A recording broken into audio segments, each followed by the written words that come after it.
Hey there, listener. Welcome to the Deep Share Podcast. I'm your host, Andy Rouse, and for the last couple of decades, I've slowly been opening my eyes to a very different world than the one I grew up hearing about. And the more conversations I have with interesting people, the more mystifying this world becomes. So without further ado, let's get deep. We've got science to celebrate! Demons bliss out! After what, baby? Come on! There is rebellion in the wind. It will crush. Everything I've said is true. It's real. Dinosaur fossils? God put those here to test our faith. A damn lie. I saw them with my own eye. Did IQs just drop sharply while I was away? We did illusions, man! None of it is true! I'm not insane. This is mass madness, you maniacs! In God's name, you people are the real thing! We are the illusion!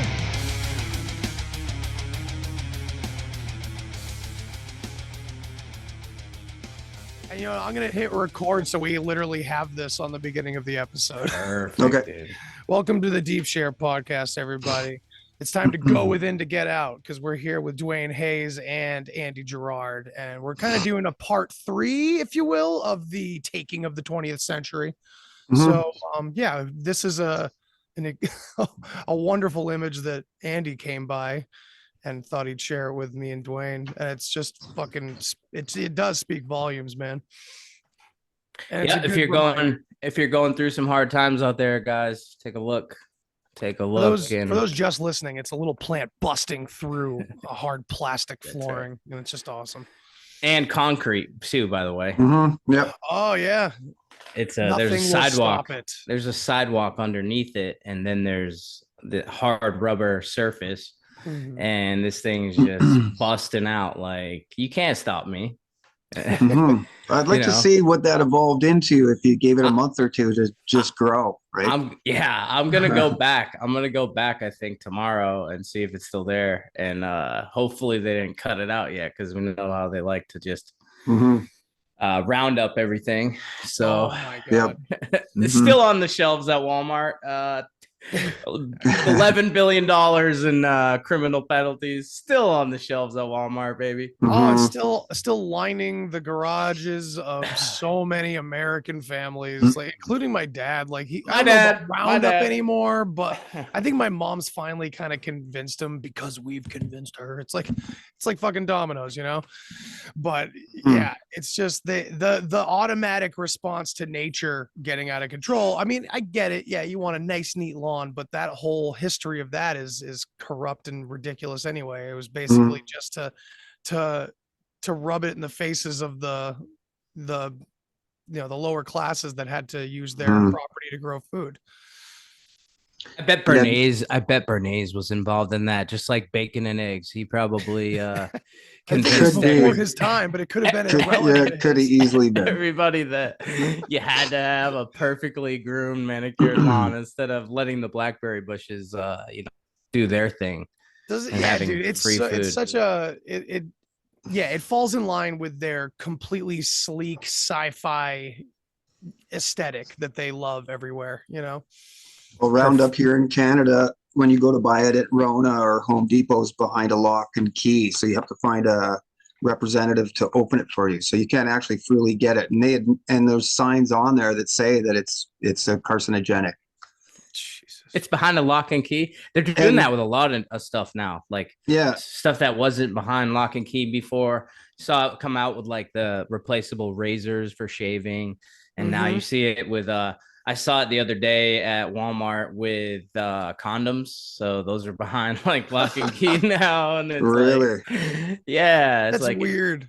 Oh, Well, somebody it's because told me. it's theft. It's absolutely theft. It's because you guys have all seen the viral videos, like of just people just walking into whatever store they want and just taking. Yeah, it. I have seen that. It's crazy. It's like I'm trying RoboCop. not to watch that because it just enrages me to watch that going on.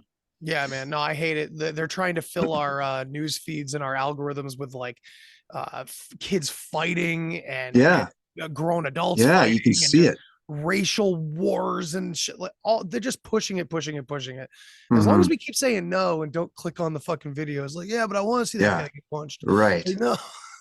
Yeah, I just noticed when I watched that within 30 seconds, I'm angry. and upset and emotional.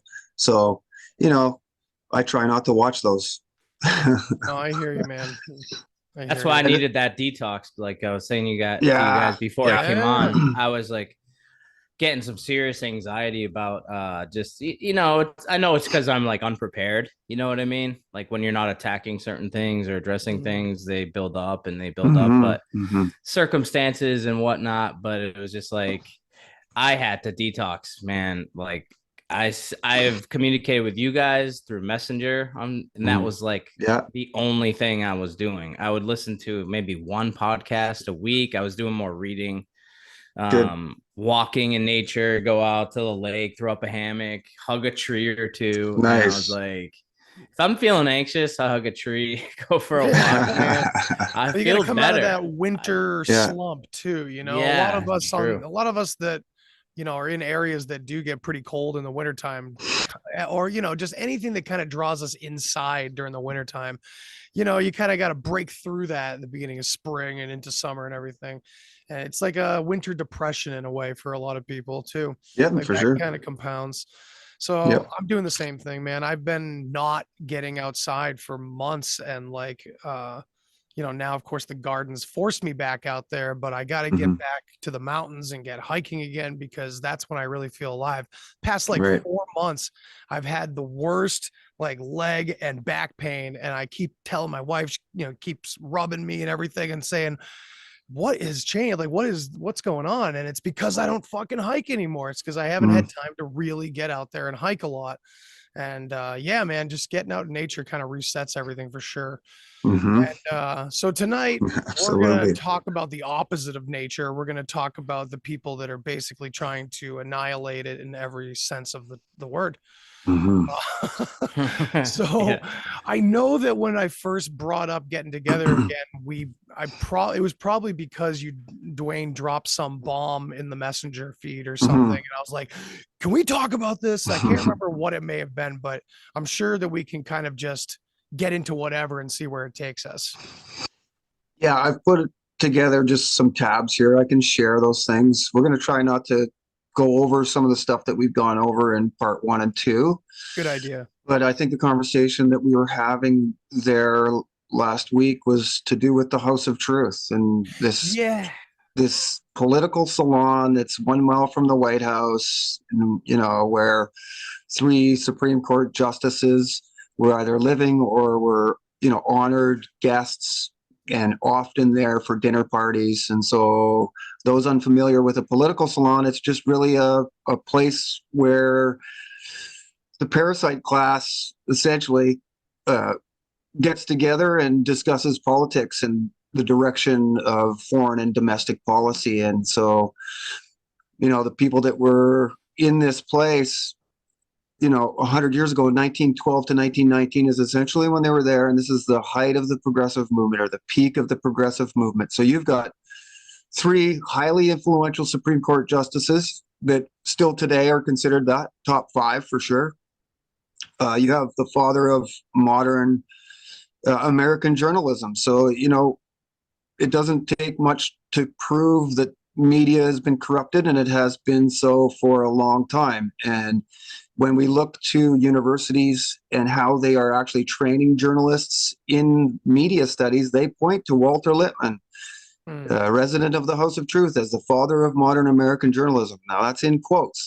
That comes from, you know, university professor, you know, that are teaching the rising class of the new journalists. And so they base everything that we see today off Walter Lippmann. And once you get into the mind and the life of Walter Lippmann, you can see the similarities in how all of this has been born from this one seemingly obscure address at 1727 19th Street, you know, blocks in walking distance from guys like Bernard Baruch and the Phi Beta Kappa headquarters, and, you know, the Scottish Rite Freemason Temple. It's all within just a 2 or 3 minute walk, and the Carnegie Institute. And so I think that's probably what we should talk about, is how this giant network of people that hate nature and want to replace it, how they've sort of devised this new world order. I mean, we talk about the new world order and we understand some of the aspects of it, but we don't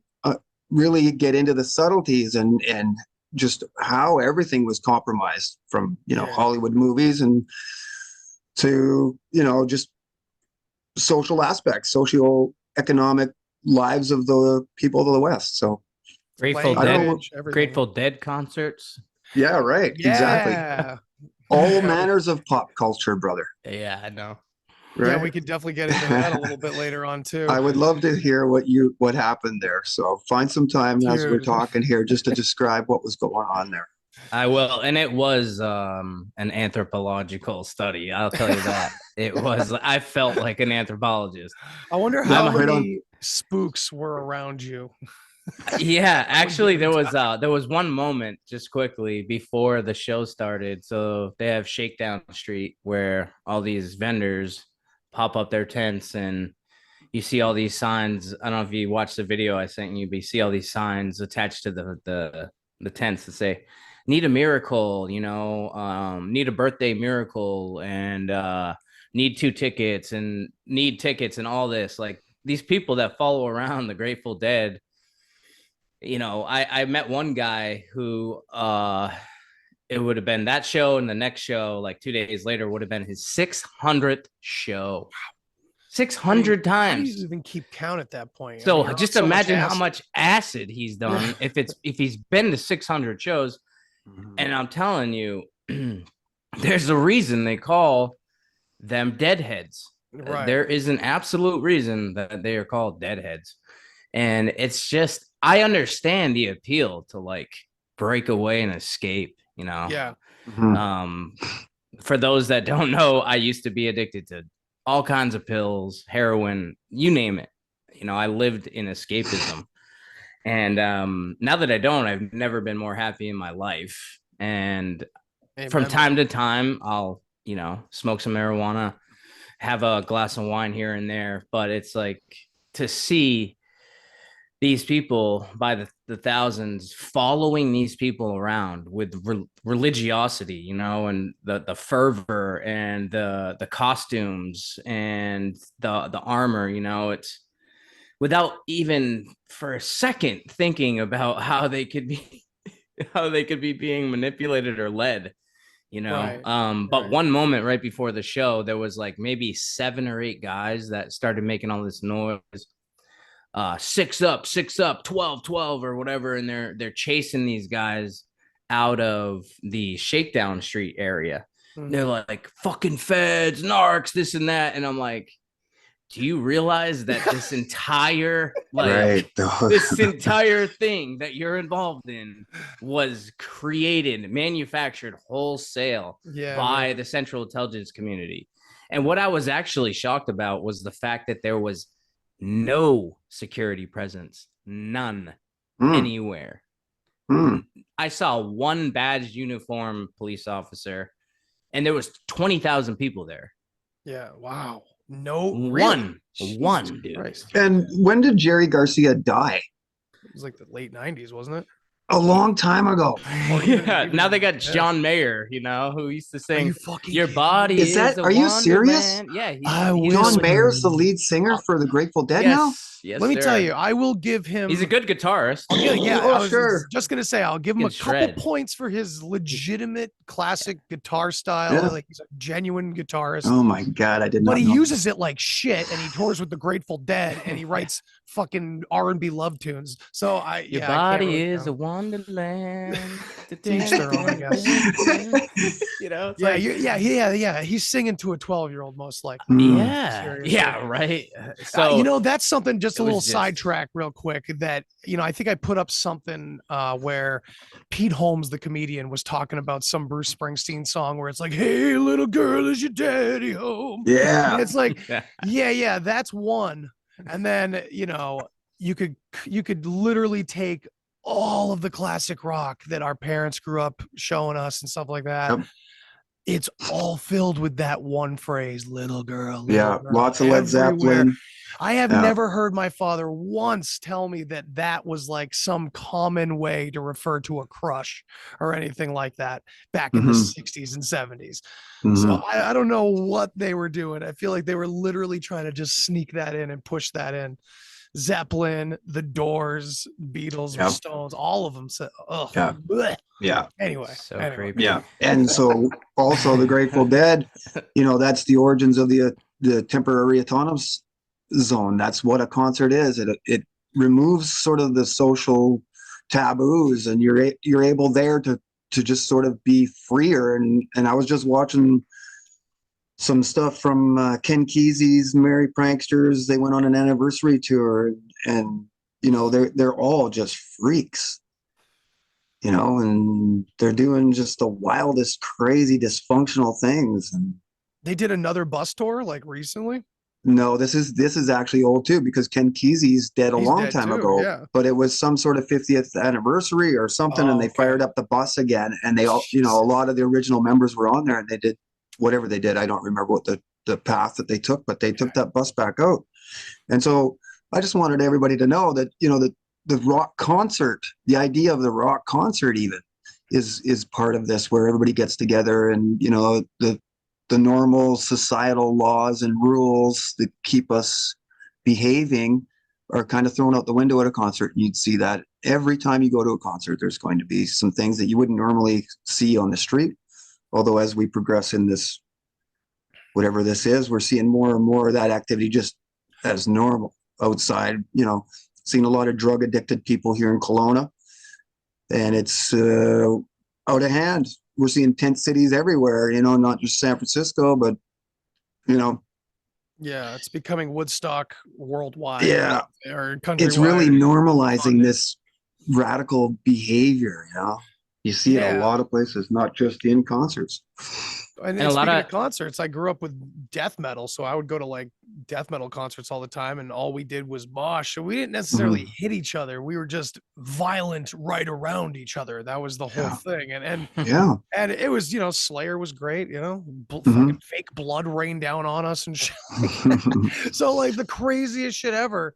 But yes, the freedom was there, to just completely go all out, and release yourself for the night. And I think that does go back all the way to tribal times, where these like, tribal musical ceremonies would happen, Yep.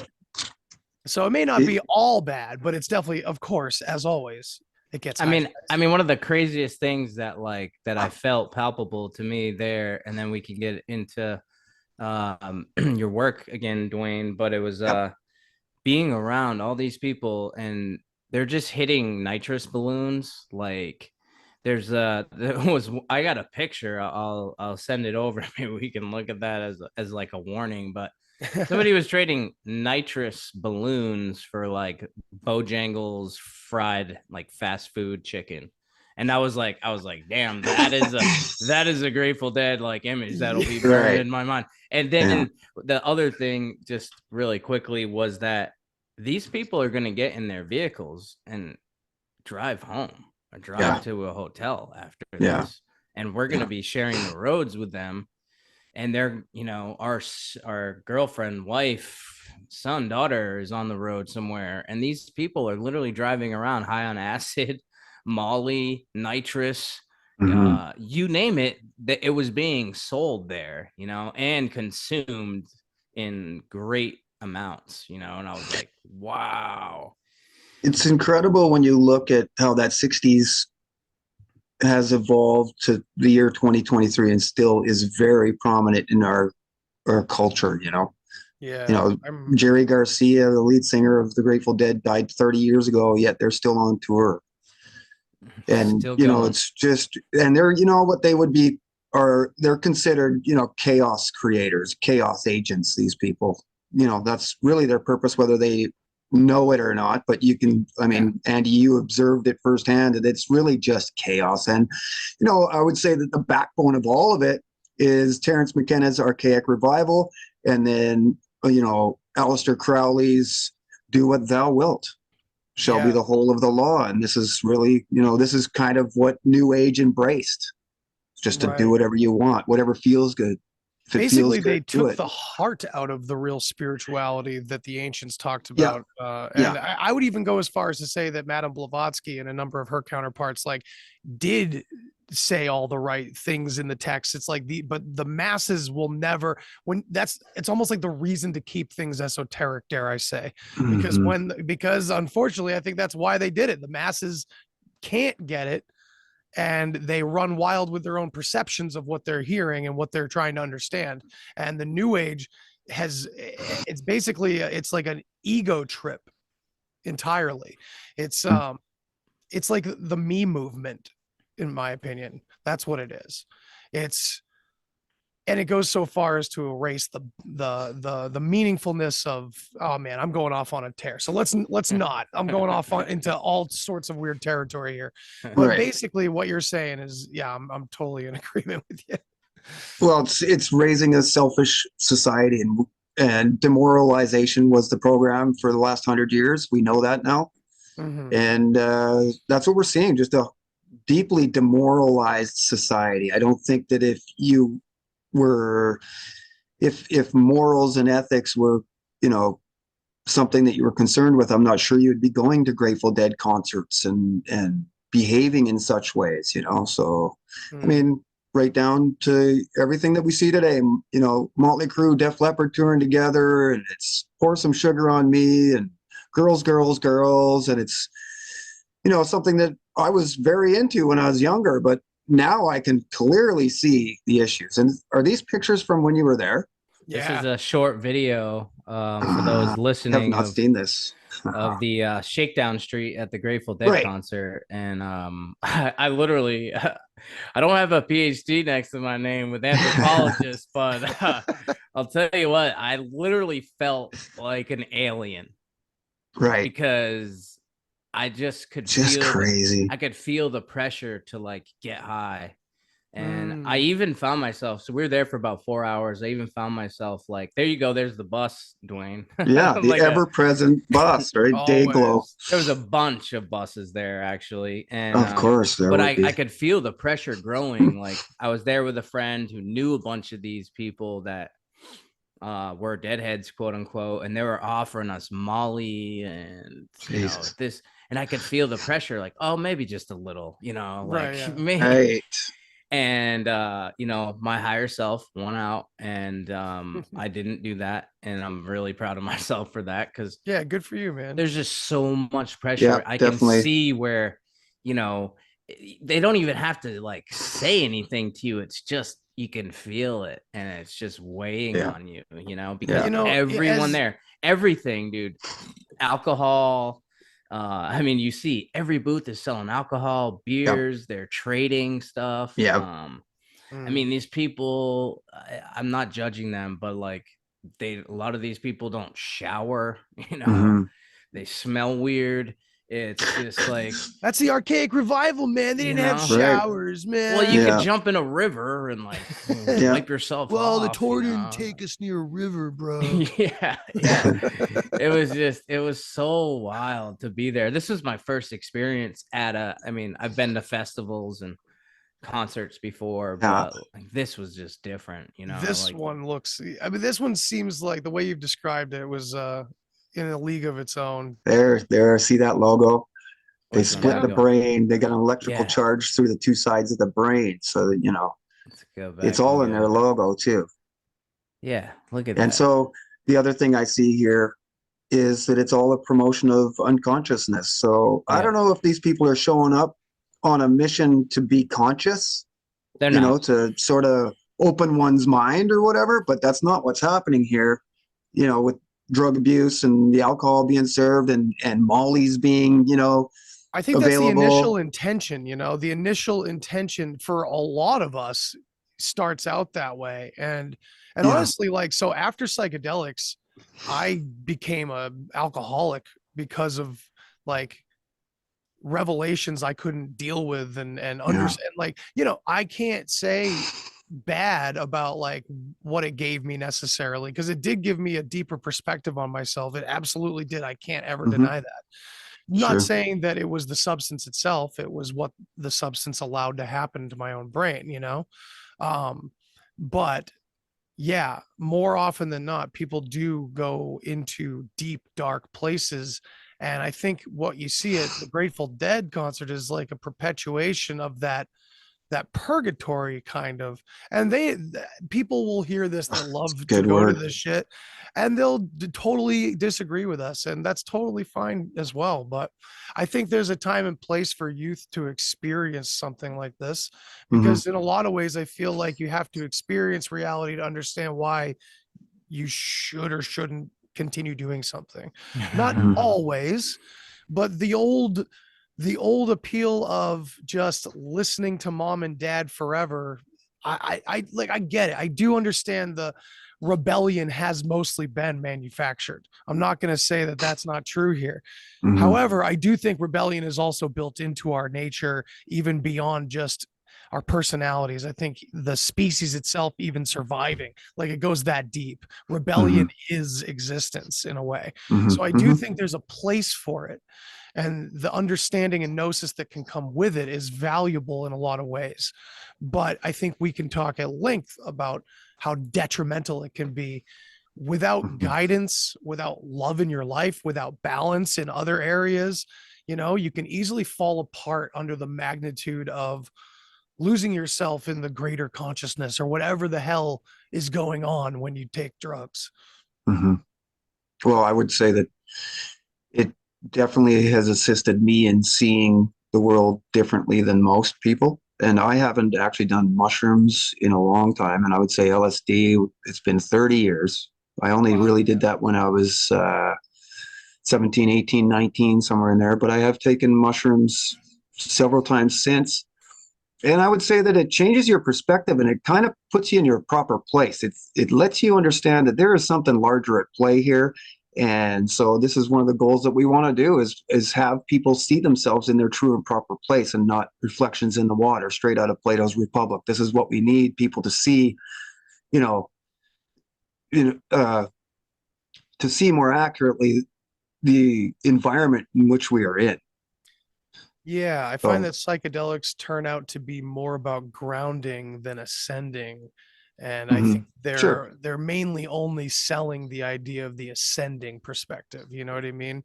Like Right. let's give you way more to deal with about reality, rather than the idea that they can also be very great tools of bringing you right back down to earth and Mhm. seeing yourself and seeing everything for what it really is. But that's never advertised. It's Yeah, and always, what can mushroom. we do with VR in this together? The questions are not philosophical, even though they masquerade as philosophical. I Yeah, saw a and mushroom. woman. I saw a woman at the in the parking lot. She ate a mushroom about that big, about two, Holy. 3 inches, and chased it with a Bud Light. And I was like, Hey, we sure it was a woman. yeah, Yeah, yeah. right. I had to say And that. I was like, I was like, oh my word. Like, I mean, I was just getting hit from so many different angles This is the new mushroom tea, with man. so many different thoughts. And you guys kind of know where I'm at with with processing my mushroom experiences. Mhm. Yep. I'm really pretty torn on it. Yeah, I've been me too. reading that. I've been rereading that article, the What's in a Name article, and Mhm. how they arrived at the different names. And then Yeah, processing it through this filter of these experiences that I've had. And I mean, we should do a whole show just on this because we could keep going. But yeah. Part There's a I four. whole mean, series. Yeah. briefly for the audience, I had an experience where I had a mushroom tea with a guy that I knew that well. I met him like 7 or 8 times, and I just hadn't done it in a while. He liked camping. I liked camping and hiking. We went camping, made some mushroom tea, and then next thing you know, I literally thought he was going to kill me. He thought I was going to kill him. And Oh, it literally resulted in me chasing him through the woods because I had all these trust issues and abandonment issues from my past uh, for a variety of reasons, and didn't still have a hard time trusting people. And I think that's okay because trust is hard to give out. yeah, Mhm. And should be. humans can be very manipulative and all this kind of stuff. So I had this deep underlying trust issue. I thought he was going to leave me in the middle of the woods. He drove us out there. So I literally said to him, I think I'm going to have to kill you to leave here. That's what I said. And then he thought I brandished a gun. He took off running and I chased him through the woods for like, it must have, if I had to guess, it was probably 2 hours real time. But it seemed like it was like time didn't exist and that this situation would never be. When I closed my eyes, I was getting images of like a burning cross and me on it, because he was a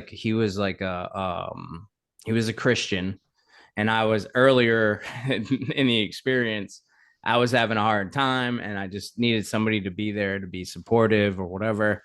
Everything I said, all he could say to me was, "It's okay, man. Jesus saves. It's okay, man. Jesus saves." And he just kept saying that no matter what I said. And then that's how it like, came about. Like so what I'm saying to you out there is that, and we've brought this up in the last one when the three of us were together, you need to be very careful with these things. Very, very, very careful. And if you're going to do them, and I'm not suggesting that anybody does that for that matter, because it's a wild ride and good things can come from it, but some really bad and dark shit can come from it too. And you might not be able to come back from that. Andy, you said, I'm still dealing with it. Kind of became most of my podcast. yeah. Me too. And in the beginning of my podcast, I was like sharing the experiences that I had perceived to like free me and free some of these emotions that I had, and to like show me how interconnected I was with nature. And I was seriously promoting them. I think I called them true healers. And it's just, I don't think, I think I was a bit reckless, to be honest, because I'm just not sure. I don't know if it's right for you. And I mean, to me, it's similar to the Force in Star Wars. Like, it's Darth Vader uses it, the Emperor uses it, and Luke Skywalker uses it. Like the good guys and the bad guys use it. Like it can be good and bad, and like it's a force to be reckoned with one way or the other. But I think because we don't really, I don't know. So I've had this confirmed by 3 or 4 friends of mine in my, outside the podcast world, like years and years and years ago, where there is some kind of singular message or truth that can come through if you go deep enough in some cases. And many of us have like confirmed that it's like, okay, well, if that's what's really going on in this thing, then the reason why it's absolute chaos is because no one can come back and understand it properly. And it's almost as if secret societies at least act as if they do, or they do comprehend it properly or something like that. It's like the Philosopher's Stone in a sense. So I think that idea that we've kind of, that the counterculture has built around the mythos of the secret societies and the power they wield fits into this as well. And of course we can tie the same people that we're always talking about to these secret societies as well. So they're tentacles everywhere. Yeah. And so, all of that hallucinogenic talk and all of our experiences, when I was doing these at 17, 18, 19, I had no idea that, Gordon Wasson, the vice president of, public relations for JP Morgan, was the guy that discovered the magic mushroom. And from there came LSD. So, it comes from the establishment that we're trying to fight. And so they're trying to keep us asleep while providing these kinds of things. So, you balance that too.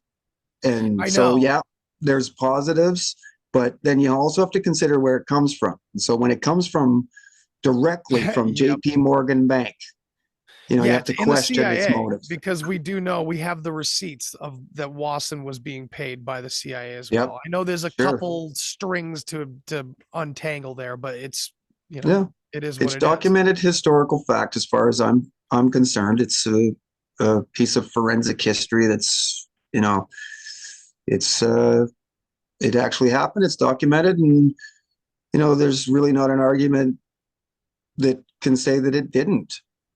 Right. And it comes straight from these secret societies, these gentlemen's clubs that are in Washington and in New York that we've been discussing. And as you go deeper into it, you start to see that there are other famous names involved in all of this. We've been talking at length about Aldous Huxley and this eugenicist movement, and sort of all of these outliers that go hand in hand. They got parallel worldviews, and our subjugation and our unconsciousness is really the ultimate goal. And so then, I mean, Andy, you watched with your own eyes sort of the results. You just saw that guy hitting a nitrous balloon. Yeah, I just saw that. There you go. It's just everywhere, right there.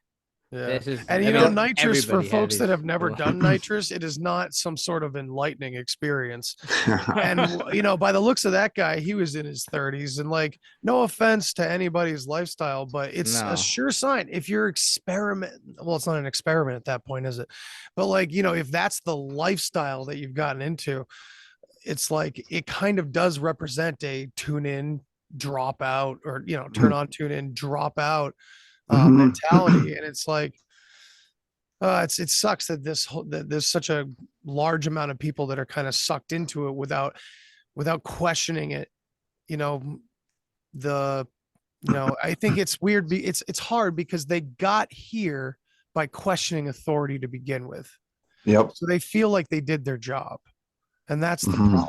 And I felt like that for a while too. I got that when I was younger. I felt like I was the rebel, everything was suddenly going my way. I guess all of us are rising up in a way. It felt organic because it felt like it came from my tastes, my interests, the people that I looked to, and that's unfortunately an experience that not a lot of the people I see in this video and the people I grew up with got to experience that loop around, that switchback to go, oh, wait a minute, Yeah.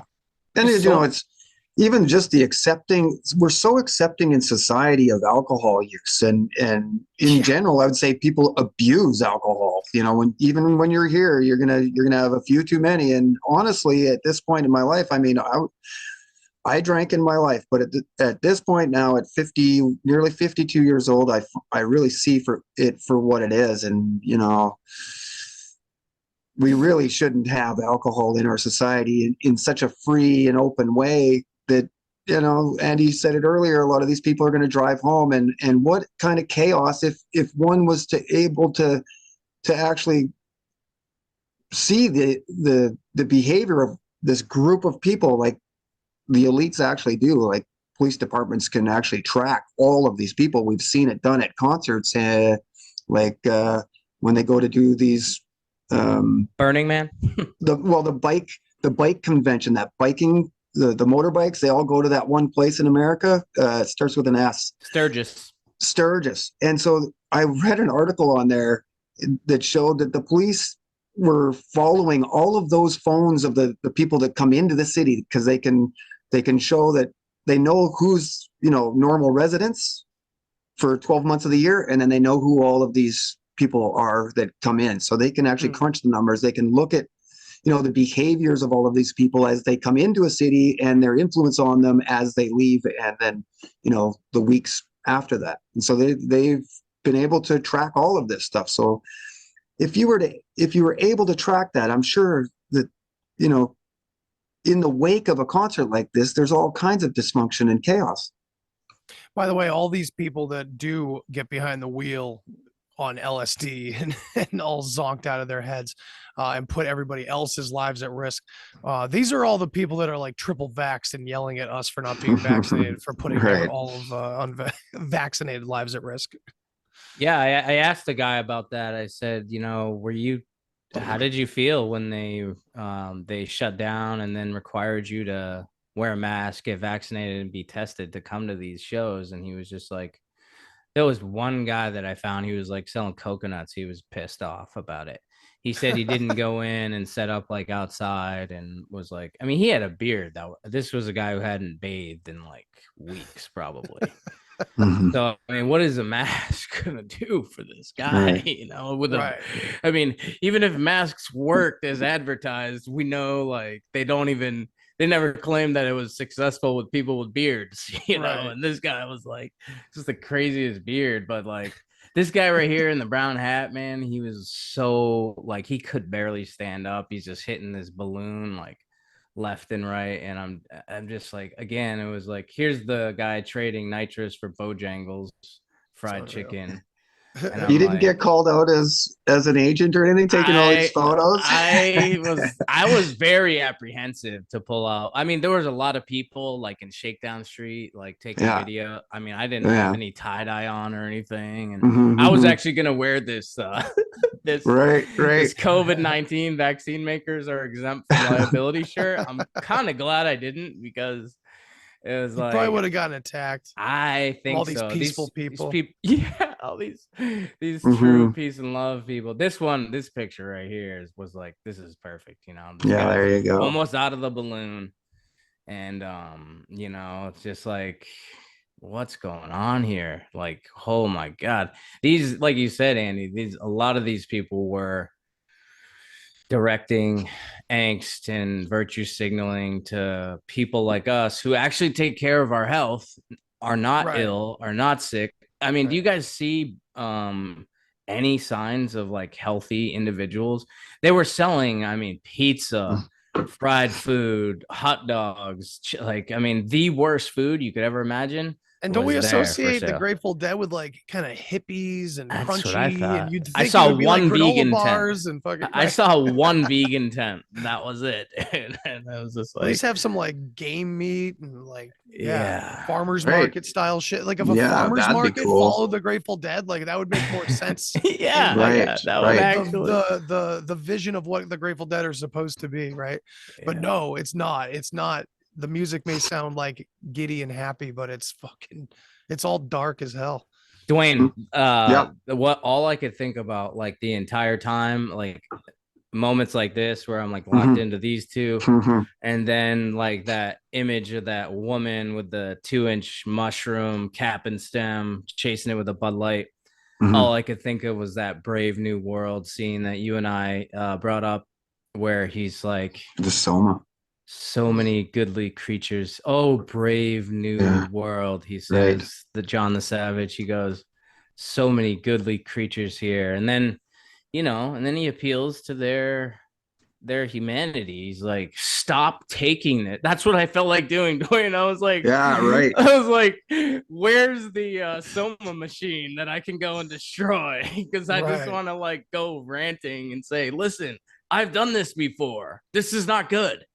Like I lived my entire adult life, the better part of it, high on, 10, 20, 30 pills at once. Like this is not good. All of this whole culture is standing on the shoulders of these psychologists from the 60s that were literally renting out warehouses, probably on the dime of the government, and just tripping balls for weeks and weeks, months. Like Ralph Metzger, I think, said that they tripped so much that they kind of lost count of whether it had been weeks or months. I think it's Metzner with an N. Metzner. Yeah. It's just wild. Like I see, now that I'm clean and feeling better, I see so much potential in the human being, living. I don't even like to use the human, because the hue of a man, the words, right? The living men and women, there's so much potential in all of us. I see it in myself. I still have a long way to go. I'm very much overwhelmed with circumstances and this kind of thing. Just like the pressure that gets put on us to be a certain way and to have all these things. I feel it, so I feel what these people are going through, and you can see that they do this for community, and they do it to escape their perceived horrible circumstances. A lot of these people that escape were badly abused, neglected, you know, isolated as children. And then, you know, you see families here. So it's just this like baton that gets passed on to your children. And just people that like genuinely didn't know where to go beyond like the fast food industry or the gas station. Like, you know, I was there for a long time, like before I really kicked it into gear in my like mid 20s. Like I was just going into nowhere land completely, just because I didn't have a college degree. I didn't have this, I didn't have it. So I was just like not doing anything. Who knows where that version of me was going to end up in 20 years, you know? No idea. It's so easy, because it's so easy to just hate your job and, well, this is my life outside of that, you know? And that's manufactured too, because we've gotten over decades and decades and decades so far away from having work be, you know, in your own home or around your own property, or at least for something you believe in more than what it is today. I would say the one of the patterns here I see, and it's very evident in that picture, there's suspended adolescence. Yes. And a lot of these people are just little children still to this day. I mean, they look like grown men and they probably have jobs and they're holding together their lives, maybe or maybe not. But you can see a suspended adolescence in there. I mean, this guy doesn't, you know, socks and sandals and, you know, it's just, you try to present yourself a little bit nicer, you know, we're talking about culture industry and how your appearance is. And I don't know. I just, one thing I see in a lot of these people now, whether it's at a concert or not, even just, you know, going to Costco, is there's a suspended adolescence, and that's deeply promoted through all of our culture industry, through, you know, books and Hollywood, and they really promote, you know, the end of personal growth at 20. Childhood is lasting longer and longer. Yeah. I said it like 10 years ago. I kind of noticed that. And I was like, because I looked at my life and I looked at a lot of my friends and everybody I knew around me. I'm like, even the ones that are doing really well for themselves and you know, put in all the good work, they're on edge too. Like everybody's more on edge than their parents were. And it's like, we're less susceptible maybe to the psyop of culture, but a lot of us are still completely enraptured by it, you know. And it is an infantilization. I said it earlier on Twitter that like we are literally an infantilized version of ourselves. Someone had brought up that monarchy is like still the greatest form of government, despite everything. It's a whole thing that we can get into, but I just told him I would agree with you to the extent that we have become unlike we are supposed to be, in that we don't know how to govern ourselves anymore. So perhaps you're right. I don't know. I don't know about monarchy, but I'm just saying, like, yeah, that maybe the needing a boss, needing someone to run your fucking life, because we have lost the ability to govern ourselves. But again, that comes from the monarchy, in my opinion, originally. And, you know, that may be a good segue into the House of Truth, in that this is where they changed that definition of liberalism, you know, from laissez-faire, you know, emphasis on the individual, to a centralized government nanny state. And so, do you have some slides you want to put up or anything? Yeah, I can share a screen if you want. And cool. We'll just, I don't want to spend too much time on the House of Truth. Maybe we can just reintroduce the idea, and then we can openly discuss kind of what this means for the 20th century. Yeah, sounds good, man. So they really started, you know, talking about industrial democracy. And so, can you see that? Yep. Industrial Democracy by Sidney and Beatrice Webb. 1902 is the date on the bottom there. So really all of this social movement started over 100 years ago, and this deterioration of our freedoms and our individuality, the shifting of the Overton window started here. And the definition of liberalism changed by the men that lived at the House of Truth. Neoliberalism, coined at the Walter Lippmann Colloquium. So can you see that now? Does it say Walter Lippmann? Yep. Oh, sweet. So I can actually do that. Right, as long as I got the tabs there. So you can see who is at this event. It's 1938, and it's organized by Louis Rougier. And so the main topic is the definition of liberalism. And so they talk about its different definitions between classic liberal, which we talked about earlier, laissez-faire, and more power, negative rights, more power to the individual than the state itself, and how that has now sort of transferred over 100 years into this Black Lives Matter, neoliberal, social radical movement, where everybody is relying on the government. Now that's quite a shift in a definition of a very important word in the West here. Right. I'm curious, does positivism come up at all? I think we briefly talked about that. Yes. This was the conversation we were having. Okay, cool. Yeah, because I briefly read about it and I was like, this sounds like a total wrench in the spokes. Right. And that's right. Because positivism is essentially just, you can see it encapsulated in the global warming, climate change movement, or the overpopulation movement, or, a lot of these movements that are happening. There's never really been a public debate about it. We're moving forward as if we're positive that this is the proper way to go. That's really how you can look at positivism. And so then it's an essential ingredient to progressivism. Yes. And so those that have looked at our work and those that have watched part 1 and 2 understand a little bit more maybe about the progressive movement and how we spent a lot of time pointing at communism and other things when we should have been looking at progressivism, because this is really, where we see the conjoining of the fascism, that comes out 1920s with Mussolini. We see almost a love affair between America and Mussolini's corporatism. Okay, this is what he called fascism, was corporatism. And so this is today, little doubt as to who's really running our society. It's really corporations. And so what I wanted to point out here, 1938, they coined the term neoliberalism. Okay, and look at who is present here. Now, these guys act in many ways as sort of corrallers of the greater idea. So we have a lot of followers that are awake and aware of our world situation that follow Ludwig von Mises, because he's really like the founder of libertarianism, right? Libertarianism. And so then you also have Friedrich Hayek.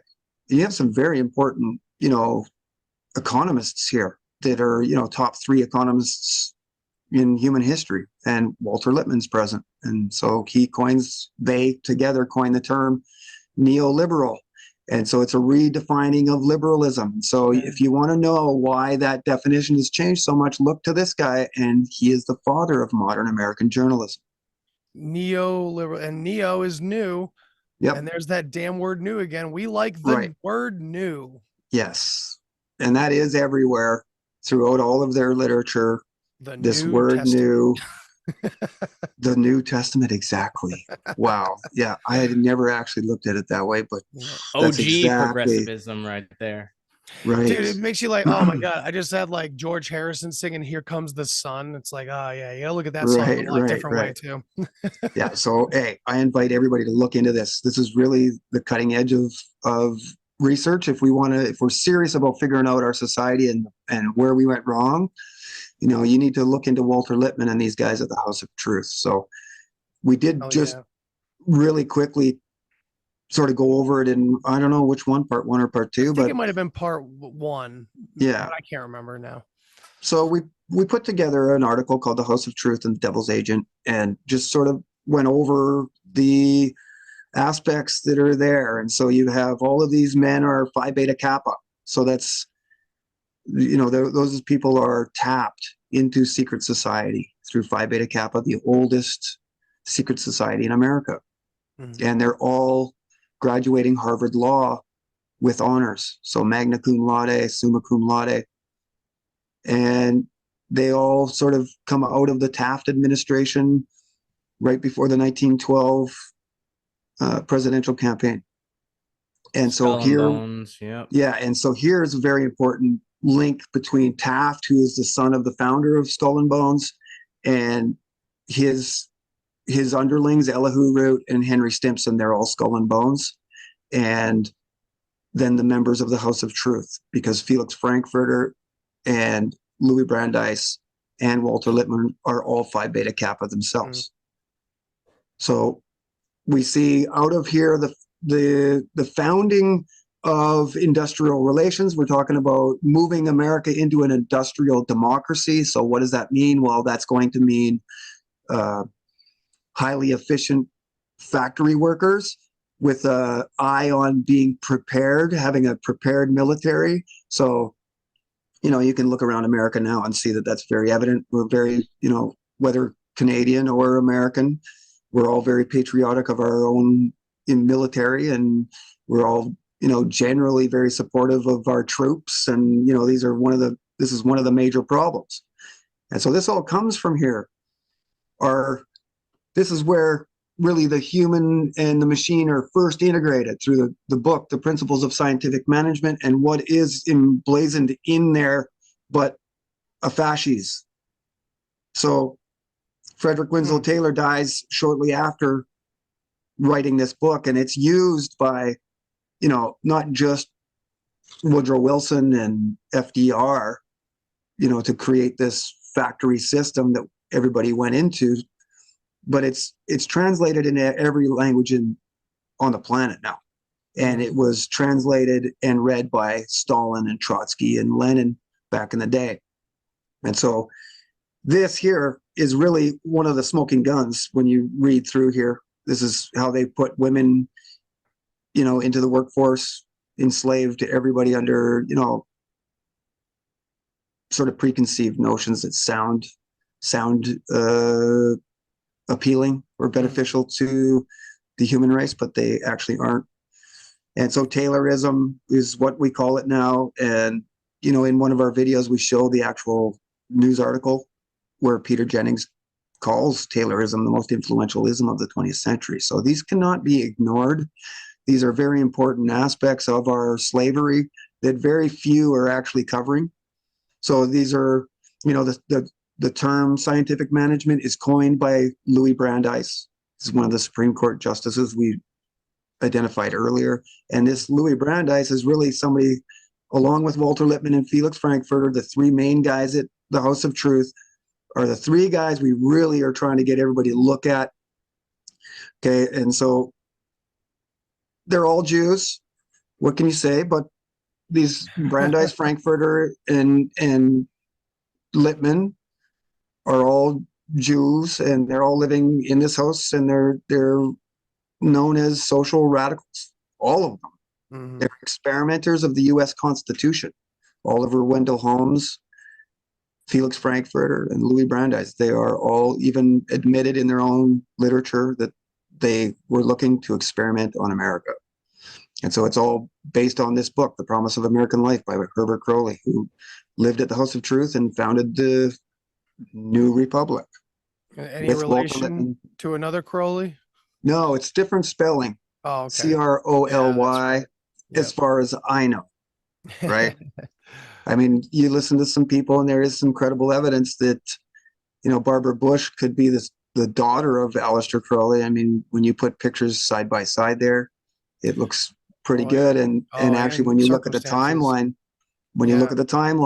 even the mainstream will admit that those two people, Barbara Bush's mother and Aleister Crowley, were together at a time where it could have happened. So, I wouldn't be surprised if there was some sort of connection there, and maybe the spelling was changed. I've seen that too. And Crowley's father is very influential, somebody we don't get into, but he's another guy that, you know, if there's researchers out there interested in this line of research, you know, by all means, delve into the life of Herbert Crowley, because he's really central to the progressive movement. The 1912 Bull Moose Party presidential campaign by Theodore Roosevelt is based on that book. And The Promise of American Life, as proposed by Herbert Crowley in that book, is a centralized government that controls corporations and, you know, is the answer to all the social ills that are happening at that time. This book published 1911, less than a decade after Sidney Webb's Industrial Democracy. And everything is based off of, I think, as far as I can see, that book in 1902. And so we see the Fabian influence coming in, and there's a marriage there between these founders of the American progressive movement and the Fabian socialist syndicalist movement. And they're all preaching the same things with parallel worldviews. Right. Using language like, ameliorating the poor and needy. Nobody's going to argue with that. But once you give these people authorities, to control societies, it also, introduces a level of vulnerability to us if we aren't paying attention. And so, after 100 years of a society living largely in blissful ignorance, you can see that that vulnerability has built to such a point that it's obvious that they've been taking advantage of us, and only the most ignorant or maybe the most vested fail to see.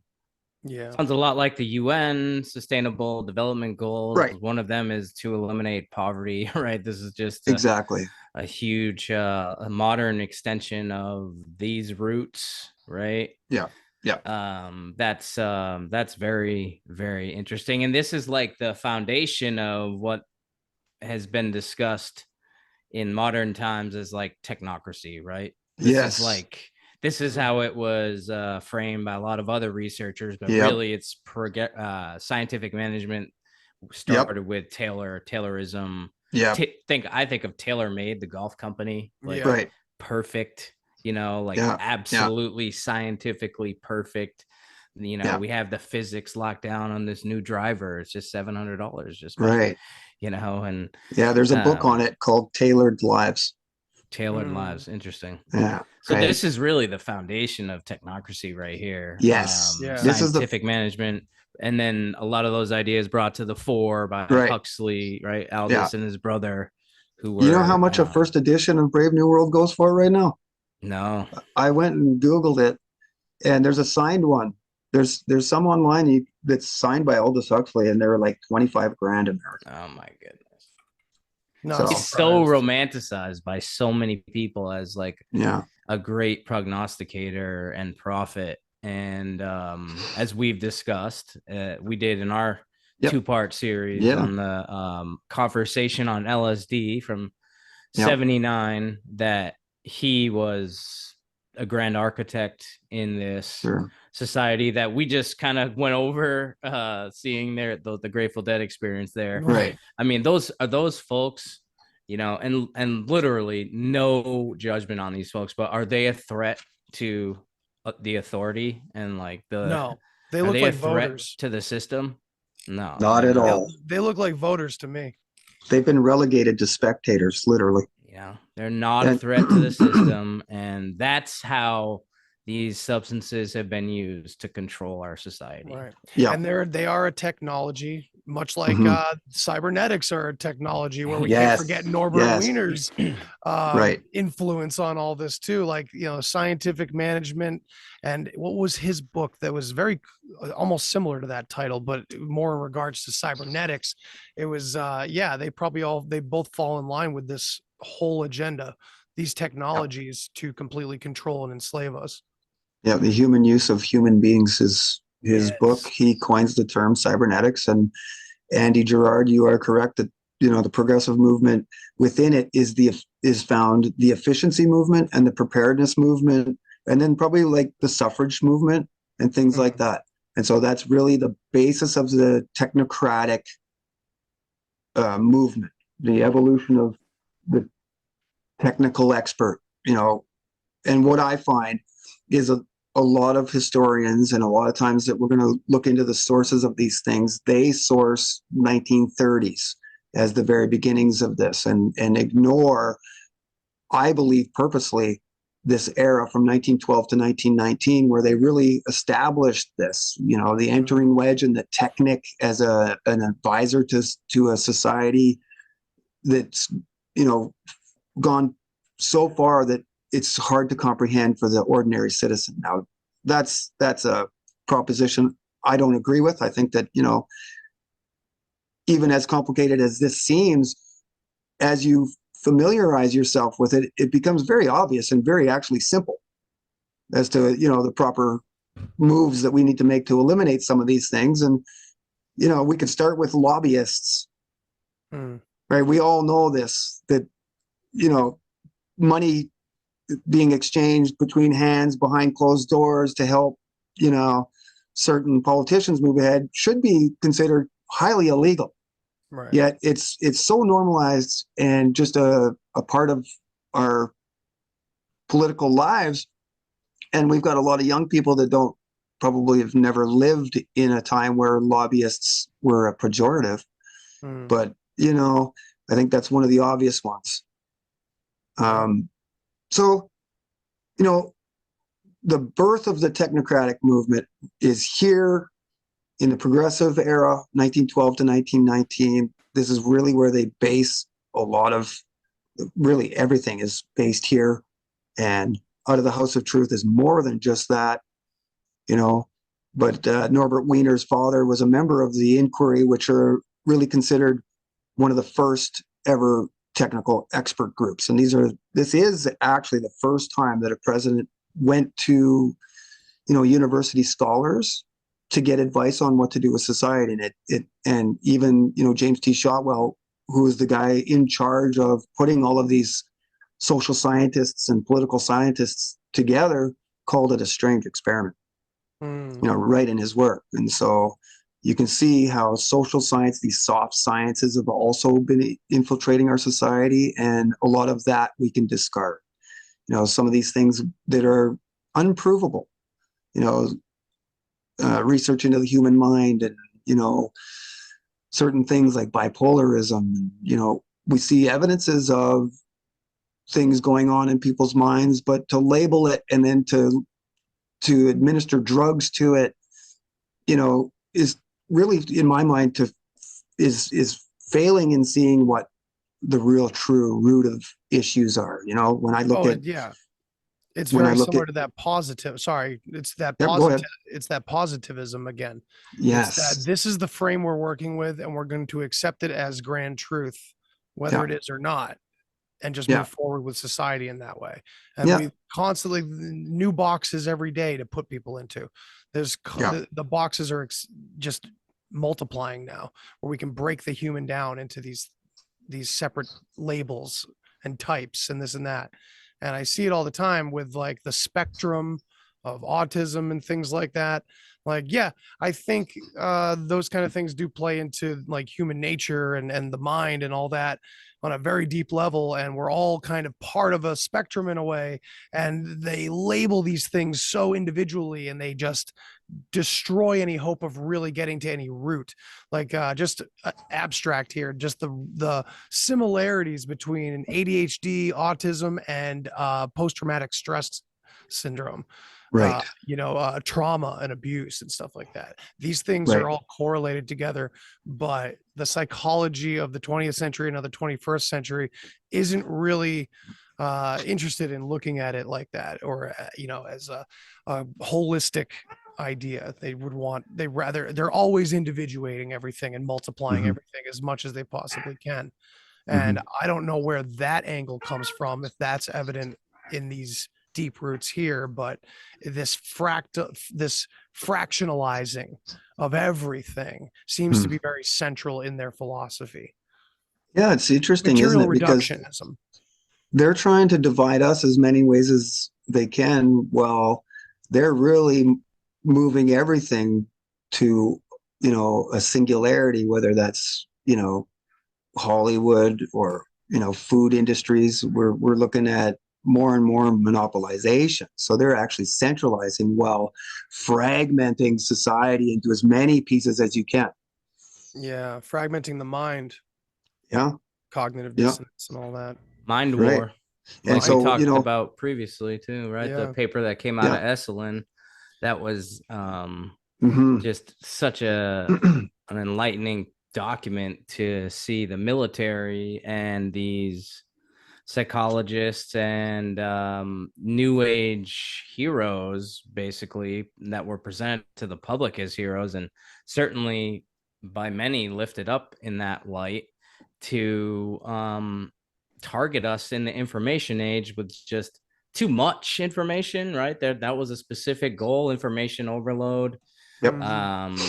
Using the truth as a weapon. So we think, you know what, it's InfoWars again, Alex Jones, right? That was literally in the document, InfoWars. Right. So what when they give you so much information that it paralyzes you, the term that was created out of Rockefeller funding was narcotizing dysfunction. So narcotizing dysfunction. So we're talking about drugs and all of this. That's what they called it when they inundated the public with, and it has to be contradictory, with as much contradictory information as they could, because then it paralyzes you. You don't understand which way to go. Right. It's hard to move forward. Now, do we see that today? Absolutely. 1,000%. Everywhere. It's you, and it can be in the same carousel, or you click your Google app on your phone or whatever, and it gives you a carousel of the latest news stories, and you can have back to back two completely opposite stories. Even right down to Shania Twain, I saw they're offering me this information on Shania Twain for some reason. That in 1 minute they're showing how the clothes that she's wearing and treating her like a princess, and then in the next story they show all of the people leaving her shows in disgust for whatever reason. So and that's just Shania Twain. Yeah. But when you look at real issues, you see that that's happening everywhere. So what it does is, informing people like that, it takes the place of action. So this is why we see a lot of people sitting around, informing themselves with information that may or may not even be true, and feeling like they're going somewhere and doing something. But really, there's nothing being accomplished, and that's much to the joy of the state and those that control us. And because it puts you in a state of fear and horror and nihilism and sadness while still stuck in the system. I got a great quote on that from one of the MK Ultra doctors. It's within that article. I was just reading it earlier, so I just found it. It's perfect to what we're talking about. He's talking about how you can use the role of drugs to exercise political control by either supplying the public in society with drugs or prohibiting them. So he goes on about prohibition and then supply, and then he goes to say, this is Louis Jolyon West. Dr. Louis Jolyon West was an MK Ultra doctor. He killed he killed that elephant. Yeah. I forget the elephant's name, but you can look that up. He killed an elephant. Used in one of these freak experiments. And he says, to society, the communards with their hallucinogenic drugs are probably less bothersome and less expensive if they are living apart than if they are engaging in an alternative mode or modes of expressing their alienation, such as active, organized, vigorous political protest and dissent. The hallucinogens presently comprise a moderate but significant portion of the total drug problem in Western society. The foregoing may provide a certain frame of reference against which not only the social but also the clinical problems created by these drugs can be considered. So that most important part there, saying if they're living apart, it much less bothersome than if we were actually engaged and organized together, And this was the essence of destroying the anti-war movement of Vietnam. The social engineering of the 60s. Destroy the real legitimate movement against the war for real reasons, and introduce hippies having sex in fields. Well, what they introduced was the new left. Right. So, all started, and guess where that starts? But Brandeis University. And so Herbert Marcuse is teaching Angela Davis and Abby Hoffman. Now, those are two major figures of the 60s counterculture. They were fighting back against the state. Now, they were taught by Herbert Marcuse, who was one of these people that came over by Rockefeller funding at Brandeis University. And so when we look at Huxley, and our research now shows pretty undoubtedly that he was either the head of MK Ultra or, right next to him. I would say that Brandeis is the same, with more influence even maybe on an international level, but Brandeis to me is a key guy. You can see here Woodrow Wilson's quoted as saying, "I need Brandeis everywhere." Oh my God. So there's a similarity between the influence that Huxley had in one area of society with the influence that Brandeis had in another area of society. And so when we talk about that, you can start to see that there's actually a coordinated attack on all aspects of Western society, whether it's the intellectual, the social, the military, whatever it was. You look and there's radical social reform going on. And so we look into the background of this key guy, Louis Brandeis. He changes his name to Dembitz in honor of his Frankist radical uncle, Naphtali Dembitz, who's, surrounded Lincoln. Frankist. Yeah. And if anybody knows what, Frankism is, this is almost, we see redemption parallels through between sin, right? Redemption through sin. Do what thou wilt. And we also see parallels with the archaic revival. Oh, absolutely. And the Just archaic degradation. My God, you just blew my mind. Redemption through sin, the archaic revival is literally that so-called redemption they're seeking or something on that level. Well, Timothy Leary said he was like, he didn't he make a statement on like NBC in an interview that he thought he was Aleister Crowley incarnate. Yeah. I mean, that was Timothy Leary, Fuck you. CIA, the high priest of LSD, Harvard professor, psychologist, doing these weird experiments with college students, prisoners. And then, I mean, he's talking about being the Aleister Crowley incarnate. Yeah. And I did think I heard someone explain that quote one time, that he wasn't saying it like literally, but that he represented that generation's Aleister Crowley.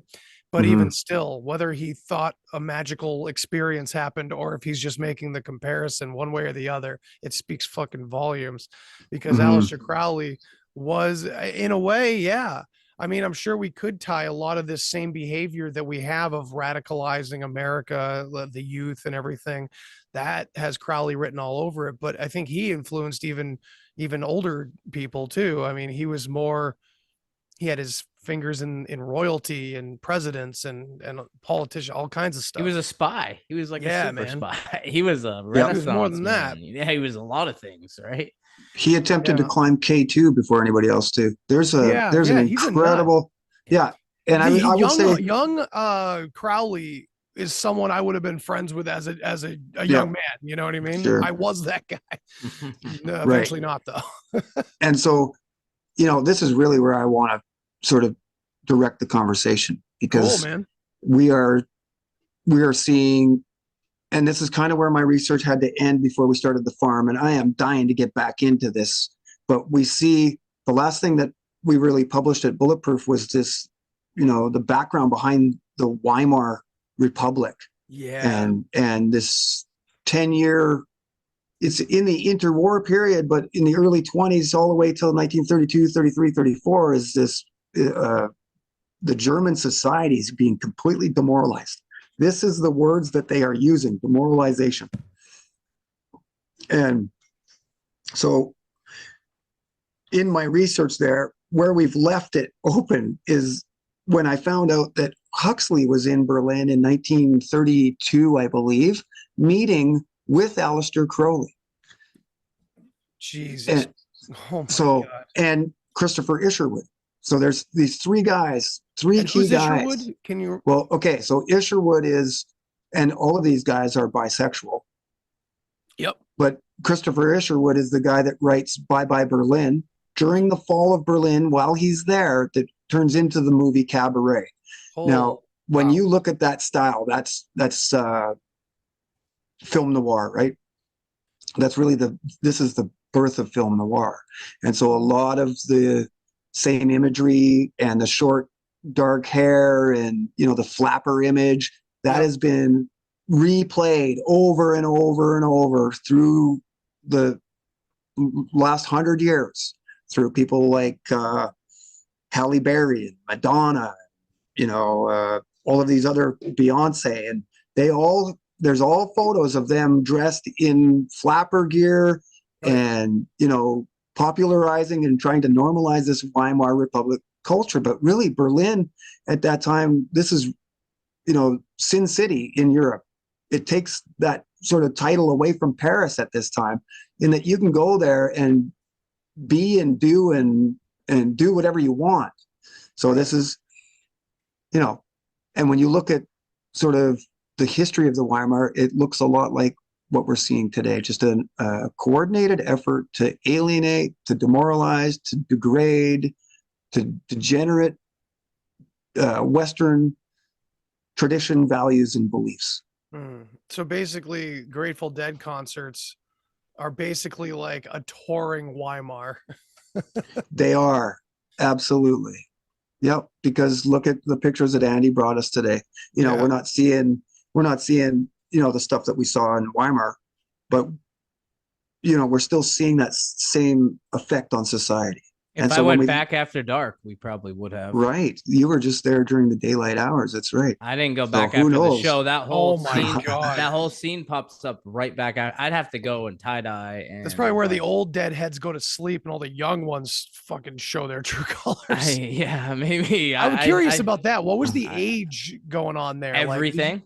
Okay. Everything right. From you always have literally the old children, deadheads. from children to 80-year-olds. Jesus.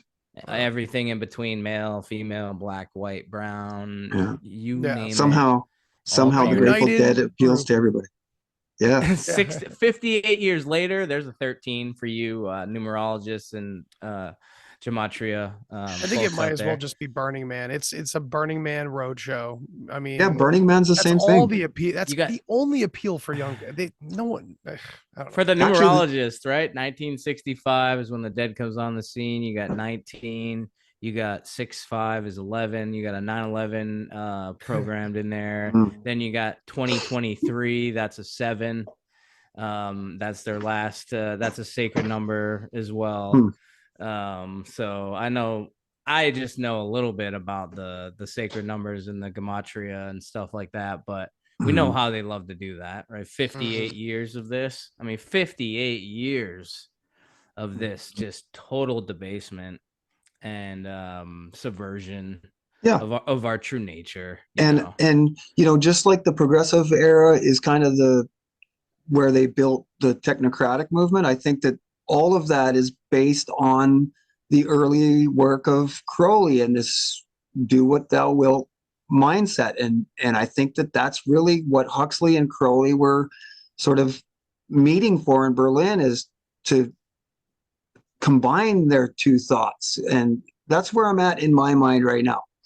Now, Crowley is deeply influential in American culture, despite, you know, people not knowing this. You know, there's a picture of Alfred Kinsey.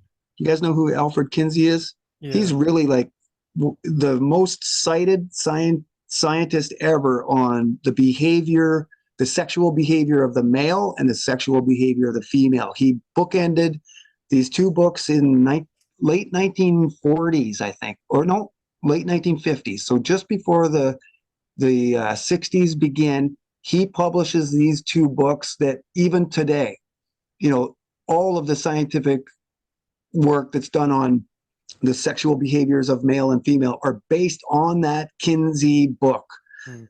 Those two books that he released, I think it's 58, 59. And there is a picture of Alfred Kinsey standing at the famous house of Aleister Crowley's, where he was doing black magic scenarios, that still stands today. He's there with a picture of Aleister Crowley on the wall between Kinsey and Kenneth Anger. Oh, geez, what a great bunch. So that's an incredible photograph. And then, so you go deeper into there, you understand that, you know, Kinsey was a follower of Crowley, and a lot of those things that he put into those scientific journals is really what they are now, is based off of this do what thou wilt. And it doesn't take, you know, much for me to make an argument that this sexual freedom movement was also essential in the degradation of, you know, American tradition and values. We see that, you know, marriage to me is something that we should, you know, hold close to our hearts. And I think marriage today, you know, it's easier to get a divorce than it is to stay married. I see, you know, a lot of people just, you know, not fighting through certain adversities that they face in their relationships, in their marriages, like maybe they did 50 years ago. And I see relationships being less important to people in general. I think that really that's the center of all of us is marriage and children and creating a family unit, right? And so found that photo, Duane, if you want to let me share real quick. Yep. No, I think you're right, Duane. And because, you know, when I was younger and I would fight with my parents and I would storm off and hang out with my friends. My friends are my life, man. But you don't realize until you're older that families are what create the friends that you hang out with, right? It is the same thing. Okay, now this is an incredible picture. Man, they don't put this in the Kinsey movie with Liam Neeson. Yeah, I want to see that. I haven't seen that yet, but I want to see how they portray this Kinsey, because really he is another very important figure, you know, underappreciated by many. But, you know, when we talk about sexual revolution, this is really where it began. And so Herbert Marcuse even is rumored to have been the guy to coin the term "make love, not war." Huh. And so this is at the same time. Didn't he also introduce critical theory, which is now critical race theory? Right. And so, it's Marcuse was definitely using it, but it comes from the Frankfurt School, but it's Horkheimer and Adorno that write the book on critical theory. Now they're all close. They're all Frankfurt scholars coming from Frankfurt School. So they're all very close. And so they're all using the same critical theory that they are using today. It's just further evolved, and it actually served to fragment. It further and further fragments, because every label that is put onto a person fragments them more. Yeah. Makes them even more of a minority. Yeah. Right. And not that I'm trying to beat the drum here, but a lot of these folks that you just mentioned are Jewish individuals as well, right? Yeah. I don't know if you guys have read that book. I think, Duane, you and I talked about it before, but it makes me think a lot of this, what we're talking about, it makes me think of this quote right here from Century Magazine. Now that's the Century Club's literature. Who is Marcus Eli Ravage? So he was a biographer for the Rothschilds, and he wrote this book called A Real Case Against the Jews. And he was basically saying that, you know, we make these claims that they control the bank, they control the media, they control Hollywood, all this kind of stuff, but no one's ever really accused them of controlling or creating religion, like the Christian religion, actually. And that's what he drills home in Christianity the book. is the answer to Judaism. It's literally the revelations coming true. Exactly. So you can see, like, and that's why I like Adam Green's work, because he's exposing that. He's an interesting one. Yes, he is. He's kind of exposing that Christianity was a Jewish deception. Yeah.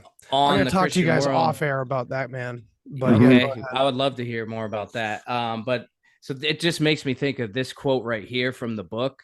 And I bought the book. It's just a little, it's almost like more of a pamphlet, because it's just an entry in the magazine that they made into a book. But we are intruders, we are subverters. We have taken your natural world, your ideals, your destiny, and played havoc with them. We have been at the bottom of not only the latest great war, but of every other major revolution in your history. We have brought discord and confusion and frustration into your personal and public life. We are still doing it. No one can tell how long we shall go on doing it.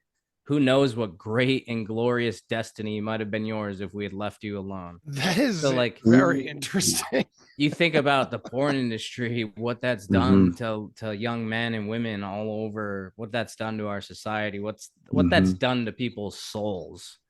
You know, I used to be addicted to porn and masturbation. It was like, it's just, I mean, I've admitted this publicly on my show, like public bathrooms, hotel rooms, when I'm like driving for Uber in the middle of the night, I'm on Tinder, flipping through Tinder. I'm a single man. I'm lonely as hell. I'm depressed.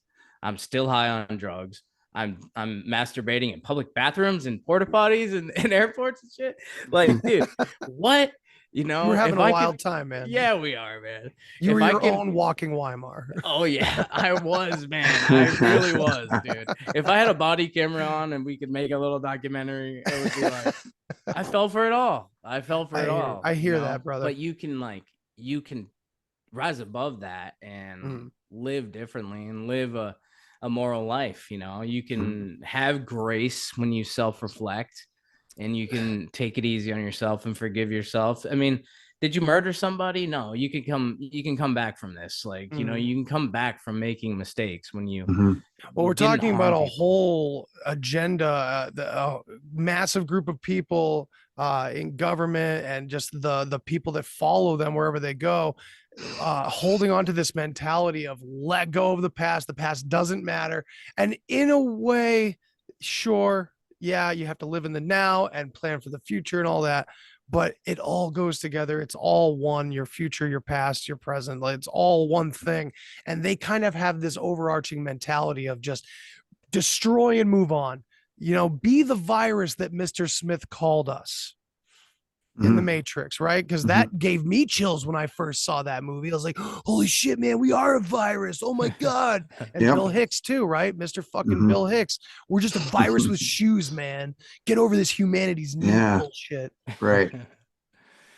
I think we're so much more. We're so much more. We're powerful beings. Absolutely. And we're capable of so much more than jerking off and this goes back to this Logan Airport. Extremely powerful. Like, we're so much more than nitrous balloons at Grateful Dead concerts. We are, dude. We're so much better than that.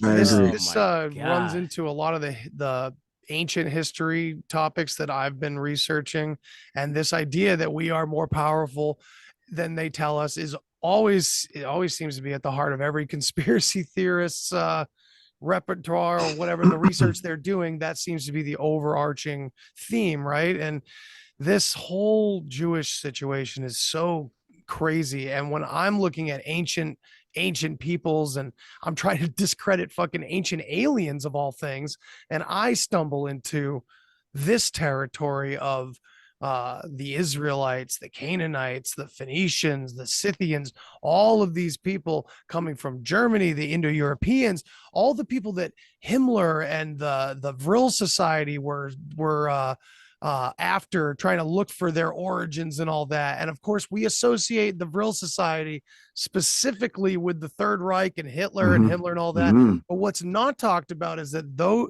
that name Vril Society was one of over 100 different names used for this changing group of people in this area since 1806, desperately seeking their ancient origins and stuff like that. So we know this is all tied together. And yet when you look at these origin stories, it seems to me so far, and I shouldn't even say this yet, but I've said it before, so whatever. I'm not 100% on this, but it looks to me like both sides of World War II they all come from the same bloodlines. It's all the Jewish people and all these the early Indo-European roots and everything that Hitler and Himmler were after and all that. It's all the same people. It's all the same groups of bloodlines. Which and look at the symbol. Look at the symbol that bingo got distorted. For those just Look listening, at that. Yeah. This is a beautiful representation of the sequence of positions of the Big Dipper around the North Pole and Polaris, over time creating what would be a swastika, which is absolutely not Nazi. And this probably will get taken off of YouTube because they don't want to talk about that. We still have like influencers with hundreds of thousands of followers on Twitter and stuff talking about how, you know, the Nazi symbols and everything. It's all, you know, they want to tell you it's way older, but it's totally only used in Finland and in the 1930s and 20s.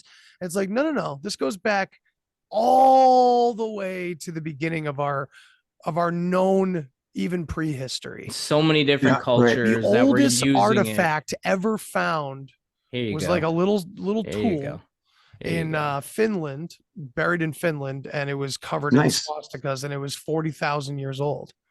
Right. And look at all these different civilizations and cultures that were using this ancient symbol. Right. So now, were they still under control?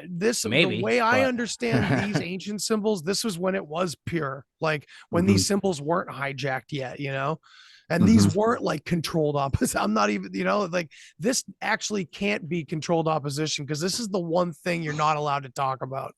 Yeah, that's because true. A lot of the themes that we're handed, you can just talk all fucking day long on YouTube, Twitter, wherever you want about them.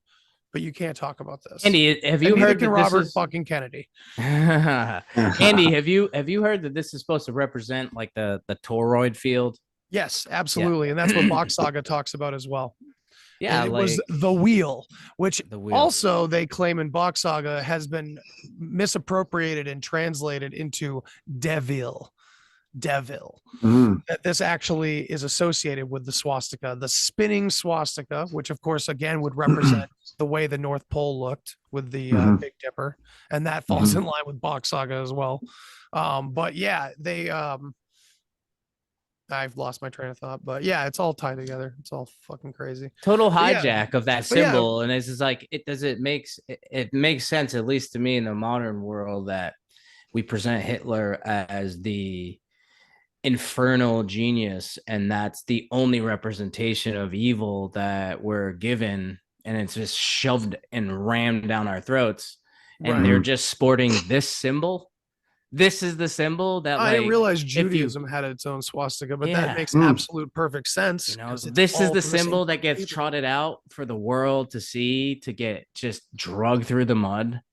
You know, and the Jewish people still got what they wanted, which was the land of Israel and a homeland. Zionism was not like defeated. The Nazis didn't win. They didn't come.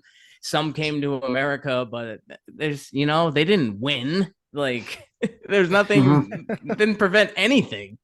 Yeah, it's weird. And I keep calling it a family feud. And even before I came to this, like, not conclusion, but hypothesis that the Jews and the Nazis are all from the same bloodlines. Before I came to that conclusion, I was still calling it a family feud because it really is these factions. And I think it does come down like a very important part of it comes down to core beliefs. And I think that's why these differences even exist today. These just, you know, the only way we can distinguish them. And I don't think we know these beliefs, these differences. I think it's bipolar basically. And I think one is like nihilism and atheism, and the other is this hope, this endless hope and faith and shit like that. I kind of think it's like one or the other. And you know, even if you read the old Sumerian texts where you have Enlil and Enki, these god kings, right? And one is the ruler of the air and one is the ruler of the land and sea and stuff like that. But both are fucking evil and have come here to conquer us and stuff like that. So, you know, who was more influential in creating Israel than Louis Brandeis? He's the international leader of Zionism at the time. And he's the personal close advisor of Woodrow Wilson during those days.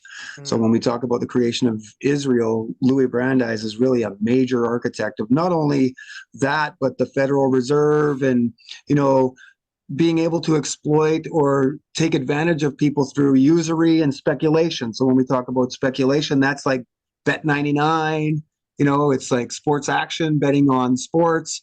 It's getting a lottery ticket. it's, you know, usury is, we know what that is. It's lending money out at interest. Yeah. So these two tools are majorly powerful in, which comes from the Bible as taking money out of our back pocket for, you know, even insurance. You know, three of us were having a conversation privately about insurance, but that is a form of speculation. You are speculating that something may happen to you in which you're going to need an authority to pay for it. Right. So we're putting out all of this money. And if you ever never got into a car accident, you've just put a lot of money into a system that you never really had to.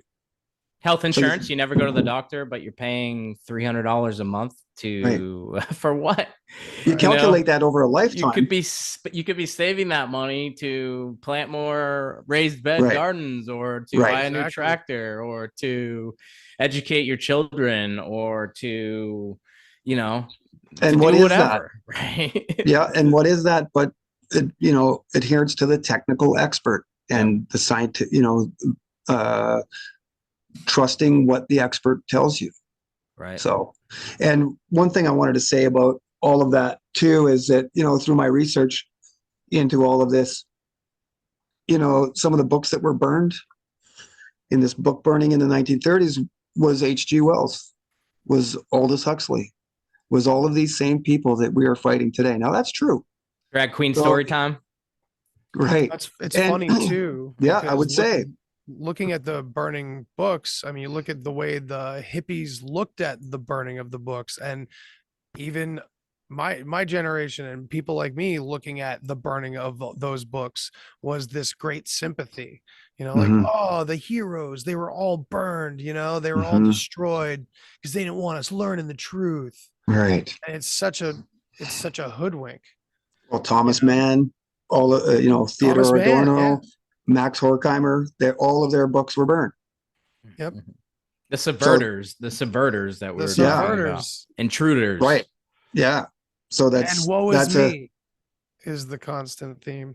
Where they landed at Pacific Palisades, right? Like you told us in previous episodes. That map that you showed me, I wish I had the map right there ready to go, where it was just this total like arrival in volumes of these individuals, these Jewish Frankfurt School intellectuals arriving right all in the same like same couple mile radius of each other. That imagery you showed us of Huxley driving the bus with all these guys, you know, and all their different subversive literature. And it's a wild, Frankist, man. The Frankist idea of there you go. Redemption from sin, like going into the profane to seek God. Like that idea ties directly to an archaic revival perfectly. Yeah. And you're right. We've already covered all of this, but this is, you know, where they all came to the Pacific Palisades. You know, they were all living in Senary-sur-Mer in south of France with Huxley while he was writing A Brave New World. And within 5 years of that book being published, 1937, Huxley moves into this area here. And then all of those exiles that were running from Hitler in the 1930s all move into this area too. They're all living, meeting together at more political salons like the House of Truth. This is really what led me to all of this, was the understanding of the political salon comes from the French Revolution. French expressionist art has been a demoralizing aspect to, you know, Western culture. So you start to trace all of these back. It actually flows back to Europe. And it's the old country. It's pretty incredible story for people to know, and it's very empowering. When you understand that this is the game that's been going on, you can start to now navigate more successfully yourself through life. By the way, I personally just still call it all Nazis, even though it's not. But it's like it's just it's the same thing. It was a front, in my opinion. Like the ideology behind Nazism, not the Holocaust or the killing of the Jews, but the ideology of centralizing everything is exactly what we're seeing. I mean, we can't deny that, but it's like, so it's both, but that's what I'm finding in the ancient history is that there are ties here on both sides of the greatest conflict that we know of. And it's really fuzzy on what's going on. I still would rather blame quote unquote elites or, you know, the absolute powerful. And I know predatory class. They all happen to be, a lot of them happen to be Jewish. I get it. And I know that a lot of them are probably unsuspecting and get hired for that very reason, maybe without even knowing that that's what's going on. I don't know. Maybe I'm still trying to be too nice. I really still think that, you know, because it's, who do you go after? You can't just start, you know, going after her. It's the fact that it's these specific people and these I think that's institutions. That's the problem, right? I think that's the thing, though. It's like this has been such a touchy subject, and it's been so attacked that like and it's so sensitive because we're told this horrific story with Schindler's List. You know, I remember being 16 in high school in an auditorium with my entire class, watching that movie, bawling my eyes out, having to leave the auditorium because of what I was seeing and what I was being told about what happened there. So the fact that it's censored, there's Holocaust denial laws in certain countries. We can't even talk about it. It's like, by no means am I sitting here blaming all Jewish individuals or anything like that. I think their religion's a really big problem. I think the Bible is a huge issue because you have the ambassador. We're talking about people that literally hold those things at the core of their being, these ancient fucking rights. That's what we're really talking about. I mean, you're talking about the ambassador, the ambassador of Israel to the UN, goes to the UN and he puts his kippah on and he holds up a Bible and says, "This is the deed to our land." That's the issue. That's the issue. And you're talking about usury and speculation. It's in the Bible, Deuteronomy 15:6. It says, "You shall lend to many nations and you shall borrow from none." And then it says, "You shall rule over many nations and none shall rule over thee." Right. I have seen that. That's a problem. They pit themselves against the entire world. They literally do. Their religion pits them against the entire world. And the Christian religion's a huge issue as well. Because literally, especially evangelical, you have this this just unwavering love and loyalty for Israel. They want bombs and suffering because they think that's what's going to bring their savior. So it's the redemption through sin. They literally want chaos. They want chaos. They want bombs in Israel. They want war in the Middle East. They celebrate this. They pray for it every day. They literally pray for it. So it's the religion that's the problem. It's not individuals per se. Right. And it's not like I know Jewish people, I know Christians that don't harm other people, but their beliefs, their core belief system supports this. And that's a problem. And these specific Jewish individuals that we talk about, that is a specific individual that we're saying is subverting and intruding. And we're calling them into question and their motives and their work, their body of work that Duane has highlighted ad nauseum, that many others have highlighted as ad nauseum. It's such a touchy subject. Duane is in a country, literally in another place, that he cannot openly say that the Holocaust did not happen at the scope and scale that it happened. He cannot say those words. He's never harmed anybody a day in his life. He's never hurt anybody, stole from anybody. He's never wished violence on anybody. But if he utters those words because of where he's sitting, which is no different than Massachusetts, where Andy's at, or North Carolina, he will be imprisoned. There are 95-year-old grandmothers in prison who lived in Germany during that event that are now in prison. So can we talk about it? Or are you just going to call us, anti-Semites and hung us? I mean, they're literally so that's what I was going to bring pushing these laws. Ron DeSantis, Donald Trump, Israel's best friend they've ever had. They go on the wall. They put the hat on. They put their hand on the wall. I mean, Supreme Court justices, as you said, in the United States, experimenting with the United States Constitution and jurisprudence, experimenting with while changing the definition of liberalism. Yeah, Right, I mean, this is like you're talking about the head of national security having dual loyalty to Israel and the United States. How does that work? Yeah, The head exactly. of the FBI, the CIA. I mean, how does that work? Dual loyalty to two different nations? How can that work? How can we not criticize that without being deemed hateful? It's And like so, my mom actually. One last thought on that, yep, because I'm passionate about that. I went home for sure. Christmas. Nice. And my mother literally said to me, so my brother's best friend, he's in a band, a pretty big band. It's called Big Gigantic. They're like a kind of like a really appeal. It's like electronic. They do the light shows. It's total like Brave New World, like you know what I mean? And Yeah. I've been on stage with them and I've seen the amount of drugs that are present backstage with the groups. And it's total Brave New World, Soma rituals, all that stuff. But he's Jewish. He was my brother's best man in his wedding. So I go home for Christmas and my mother goes, why do you hate Jews? And I said, oh my goodness, Mom. Like, That's a loaded question. I mean, Right. I said, I took a deep breath. I said, That's where we're going to start. Wow. pretty much. And I took a deep breath and I said, Mom, it's not hateful for me to call out their hate.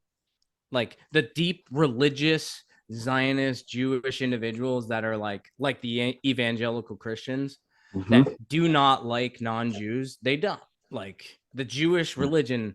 The people that I'm talking about specific individuals that we could pull up clip after clip, these rabbis, these really secret Frankists, these really intense rabbis that say America should be destroyed, all this. I said, it's not hateful for me to call out their hate. It's not. Yeah. I'm not a hateful person, never have been, never intend to be. So when my mother asks me that, it's just like, and it's really a sensitive topic. And that was what I wanted to drill home, is that to anybody listening, it's okay to question these things, but unless you're Duane, you can't even do it without being, threatened to be in a jail cell. Well, that's he where, lives yeah. in Canada. I mean, that's where we're at, and they're pushing for these censorship laws in the U.S. Ron DeSantis is doing it. Donald Trump. There's a huge threat there. That's all I wanted to kind of. For sure. That brings in positivism as well, because another aspect of positivism was to put the rights of the belief over the individual who holds them almost. I mean, I'm kind of butchering that idea, but it's like this zoned out mentality of the right is the right and I'm butchering it. I don't know. Never mind. I apologize.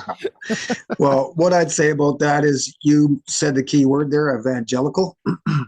So they're exploiting that evangelical wing radical because they're, they speak in tongues and, they believe that you can heal somebody by touching their head, and they're very emotional about their religion. So who would you rather exploit but the highly emotional, highly radicalized, possessive, ideological, possessed people? There's they have huge support in America.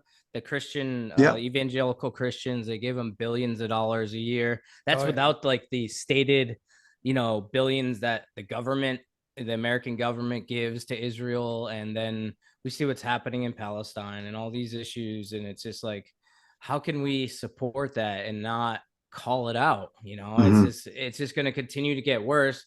I think it's a great representation, Palestine, the struggle that they're undergoing and have been for years. Sure. I think it's a great representation of what we could be facing and what we kind of are facing if we don't kind of, empower ourselves, develop ourselves, and organize and come together in ways that we never really could possibly imagine. Breaking down these walls, respecting differences that we have amongst ourselves, and pushing forward nonetheless. Do your children have to eat? Yes. My children have to eat. Do we need clean water? Yes. Your children need clean water. My children need clean water. Do you, basic decent things. And we really have to, that's what I dream of, is breaking down these walls. I've met so many wonderful Christians, so many wonderful people of different faiths that care. but it's just you get to talking about religion or something, and it's like boom, you hit a brick wall. You know, People get emotional. We're on board with the vaccinations. You know, we don't want to vaccinate our children. We don't trust these people. We're on board with food. We're on board with like homeschooling, like all these kinds of things.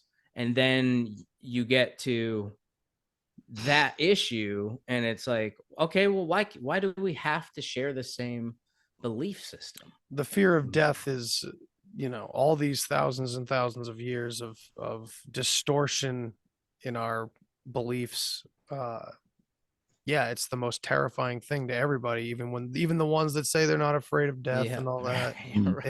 It's at the core of everyone. Even the atheist is terrified. You know, there's no atheist in a foxhole and all that.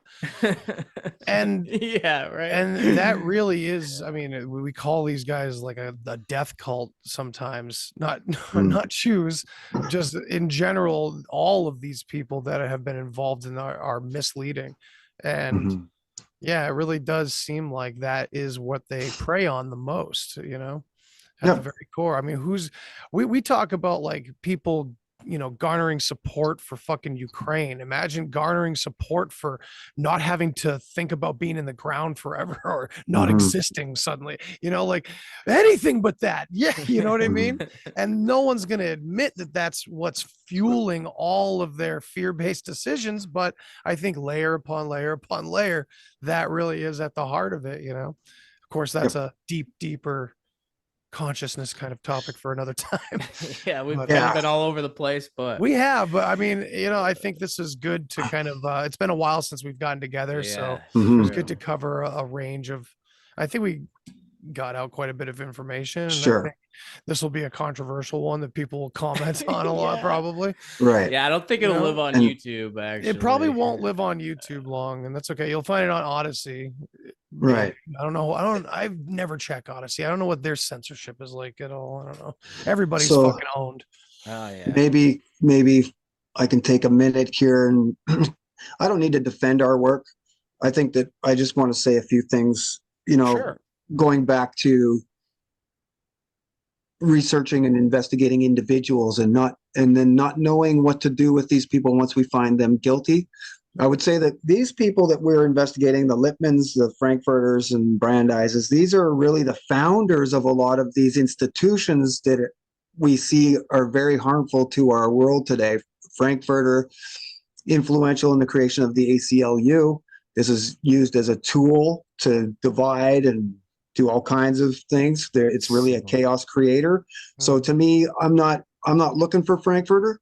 I'm looking for the ACLU. I'm looking to remove institutions like the social science research institutions. All of those need to be wiped, because all they're doing is investigating our behavior and looking for ways to exploit us. Damn right. And that all comes from people that share a certain demographic or, you know, a certain characteristic. And we didn't set out to, you know, with a certain conclusion in mind. We followed the facts, we follow the truth, we've read the literature. And when you see things like we've been presenting, like the exiles in LA, like this organization to bring all of these Jewish scholars and intellects into Columbia University and how that influenced all kinds of things, you know, when you get into the forensic history and the documents and look, and we have 100 years of hindsight, it's not hard to see what we're talking about. Yeah. So I'm more interested, you know, I went to find all of these individuals because they're the fathers of things.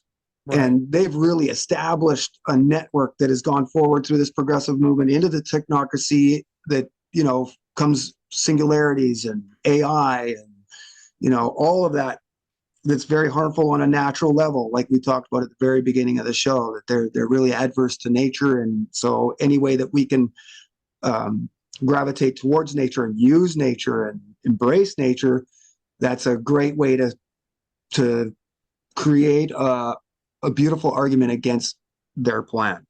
So to the viewers and listeners, I invite you to go to bulletproofpub.com, look at read our stories, but also look at our sources. You know, a lot of the sources are, you know, when we look at certain aspects of the liberation of concentration camps, or, there is all kinds of contradiction there that is admitted across the board. You see even the museums themselves at Auschwitz and various other places downplaying the numbers over history. See, this is why I find that, hindsight in this 100 years of history is critical, because we can see it all laid out for us, that this is really what happened. There is no room really for debate.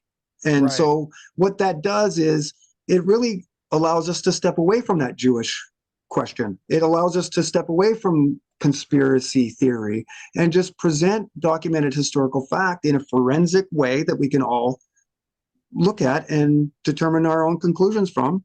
And, this story goes way back to the Pale of Settlement. Yeah. Back to, less modern times. And so we're not pointing the finger at a certain demographic and,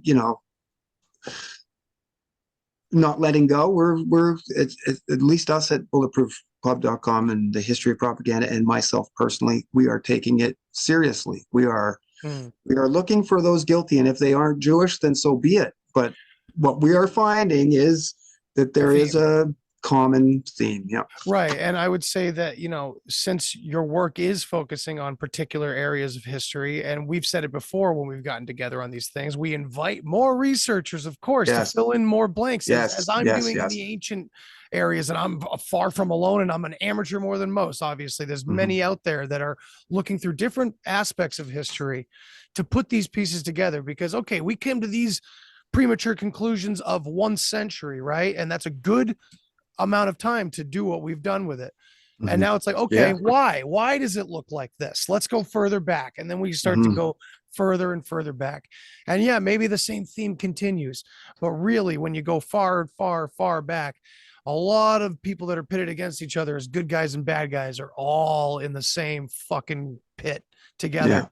And so that's what it really comes down to is, I hate to say it, but it's that us against them mentality. It really is just people that want to appreciate nature. And that really, when we say appreciate nature, we can really say hard work, working for yourself, doing things, putting action to your words. As we were saying before, people are entranced by just doing a podcast or something, or just listening to a podcast and not taking any action, but feeling like they've accomplished, okay, I understand that now. So that's okay. We're good. Now I can be okay with my slavery. But the action part is that nature part, because the opposite is the world that they're building. It's, you don't have to do anything. We'll take care of it all for you.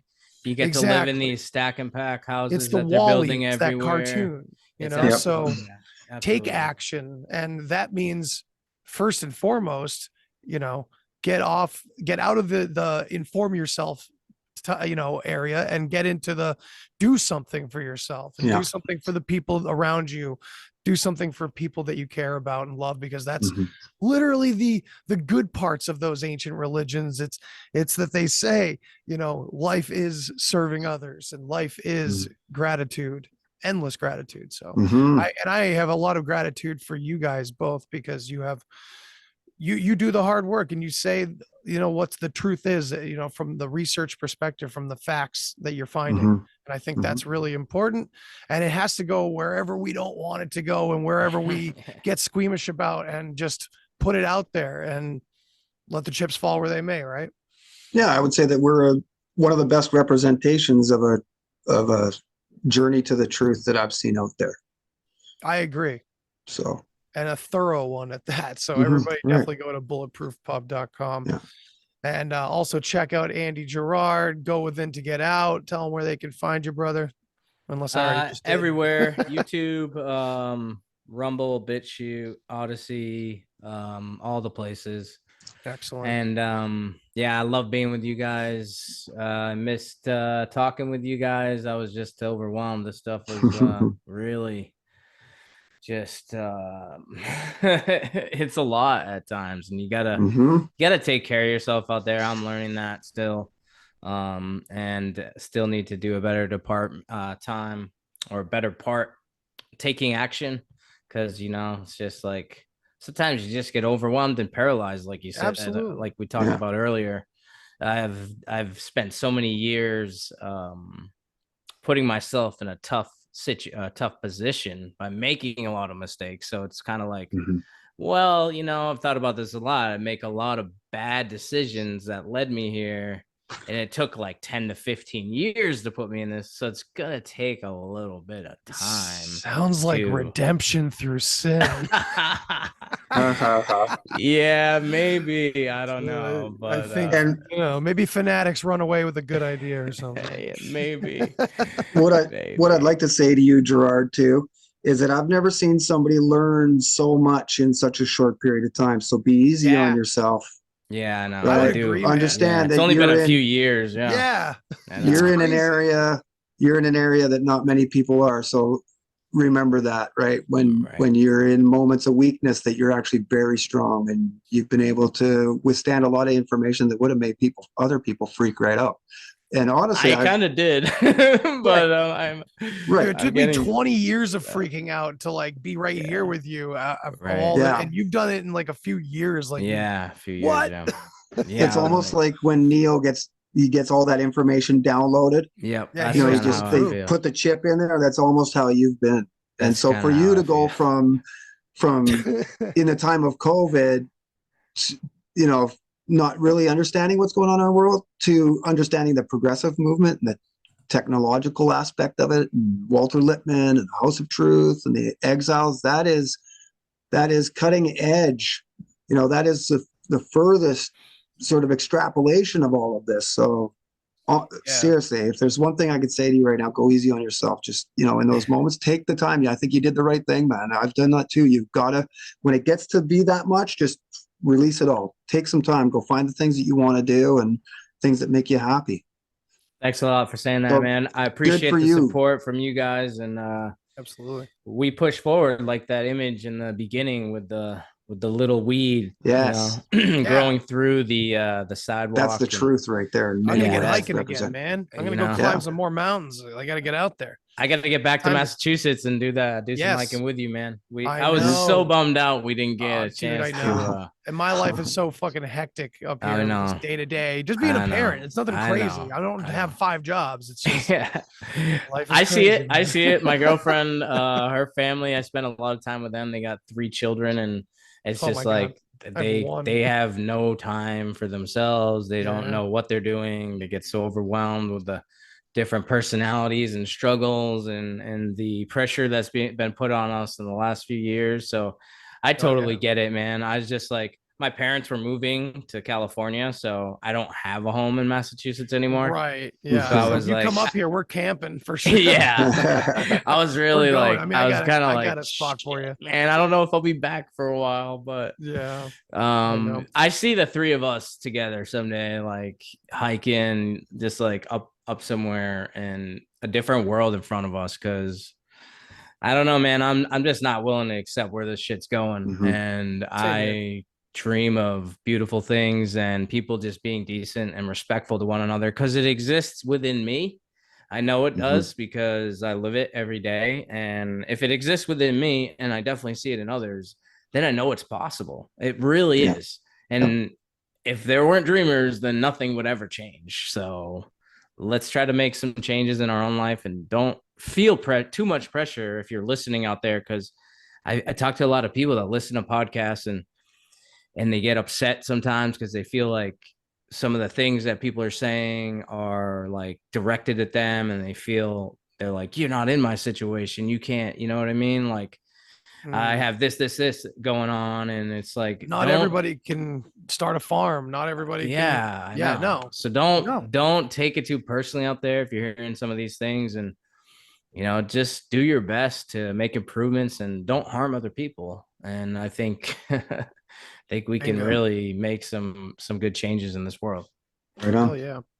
So many different angles to cover. We can do some more parts to this ongoing series. I'd love to. Yeah. You know, let's keep this going. Branch out. And you know, I would like to do next time maybe. I know I've said it before, bringing another person in, but we'll see what happens. But taking the whole psychedelic angle and connect and everything that we're talking about, and the scientific management of society and all the Weimar, and roping it into what's going on with the UFO situation and aliens. I know that sounds like it should be not even close to related, but it absolutely is, now that we have sworn testimony under oath from former intelligence whistleblowers now, that saying that we have recovered alien or non-human craft and shit like that. They are putting this psyop.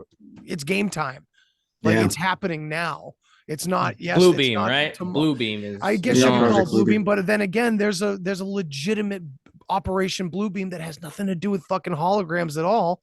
So that almost sounds like a psyop. There's a lot of those in the U.S. It's but I do think it's very tied in. I really do, in the way that they've shaped society to prepare for these false revelations and stuff like that. I would agree. I think we could go the distance on that as well. So anyway, everybody, thank you guys so much for checking. Cheers, everybody. This was a diesel episode, and I love you guys, and I appreciate you guys. Duane, Andy. Yep. Thank you. It's been fucking real. Much love to you and everybody out there. Love you, boys. Love See you, you boys. next time. Cheers. Later. Cheers. Thanks for listening to this episode of the Deep Share Podcast. If you want to hear more, then hit that subscribe button. Follow me on all the social places. And remember, think for yourself, but don't always believe what you think. Till next time. Human sacrifice, dogs and cats living together, vegetarian. Enough, I get the point. You have meddled with the primal forces of nature. And you will atone. What do we know? What do we know? If I know what we know, then I can tell you what we know, and if someone else knows, okay? I mean...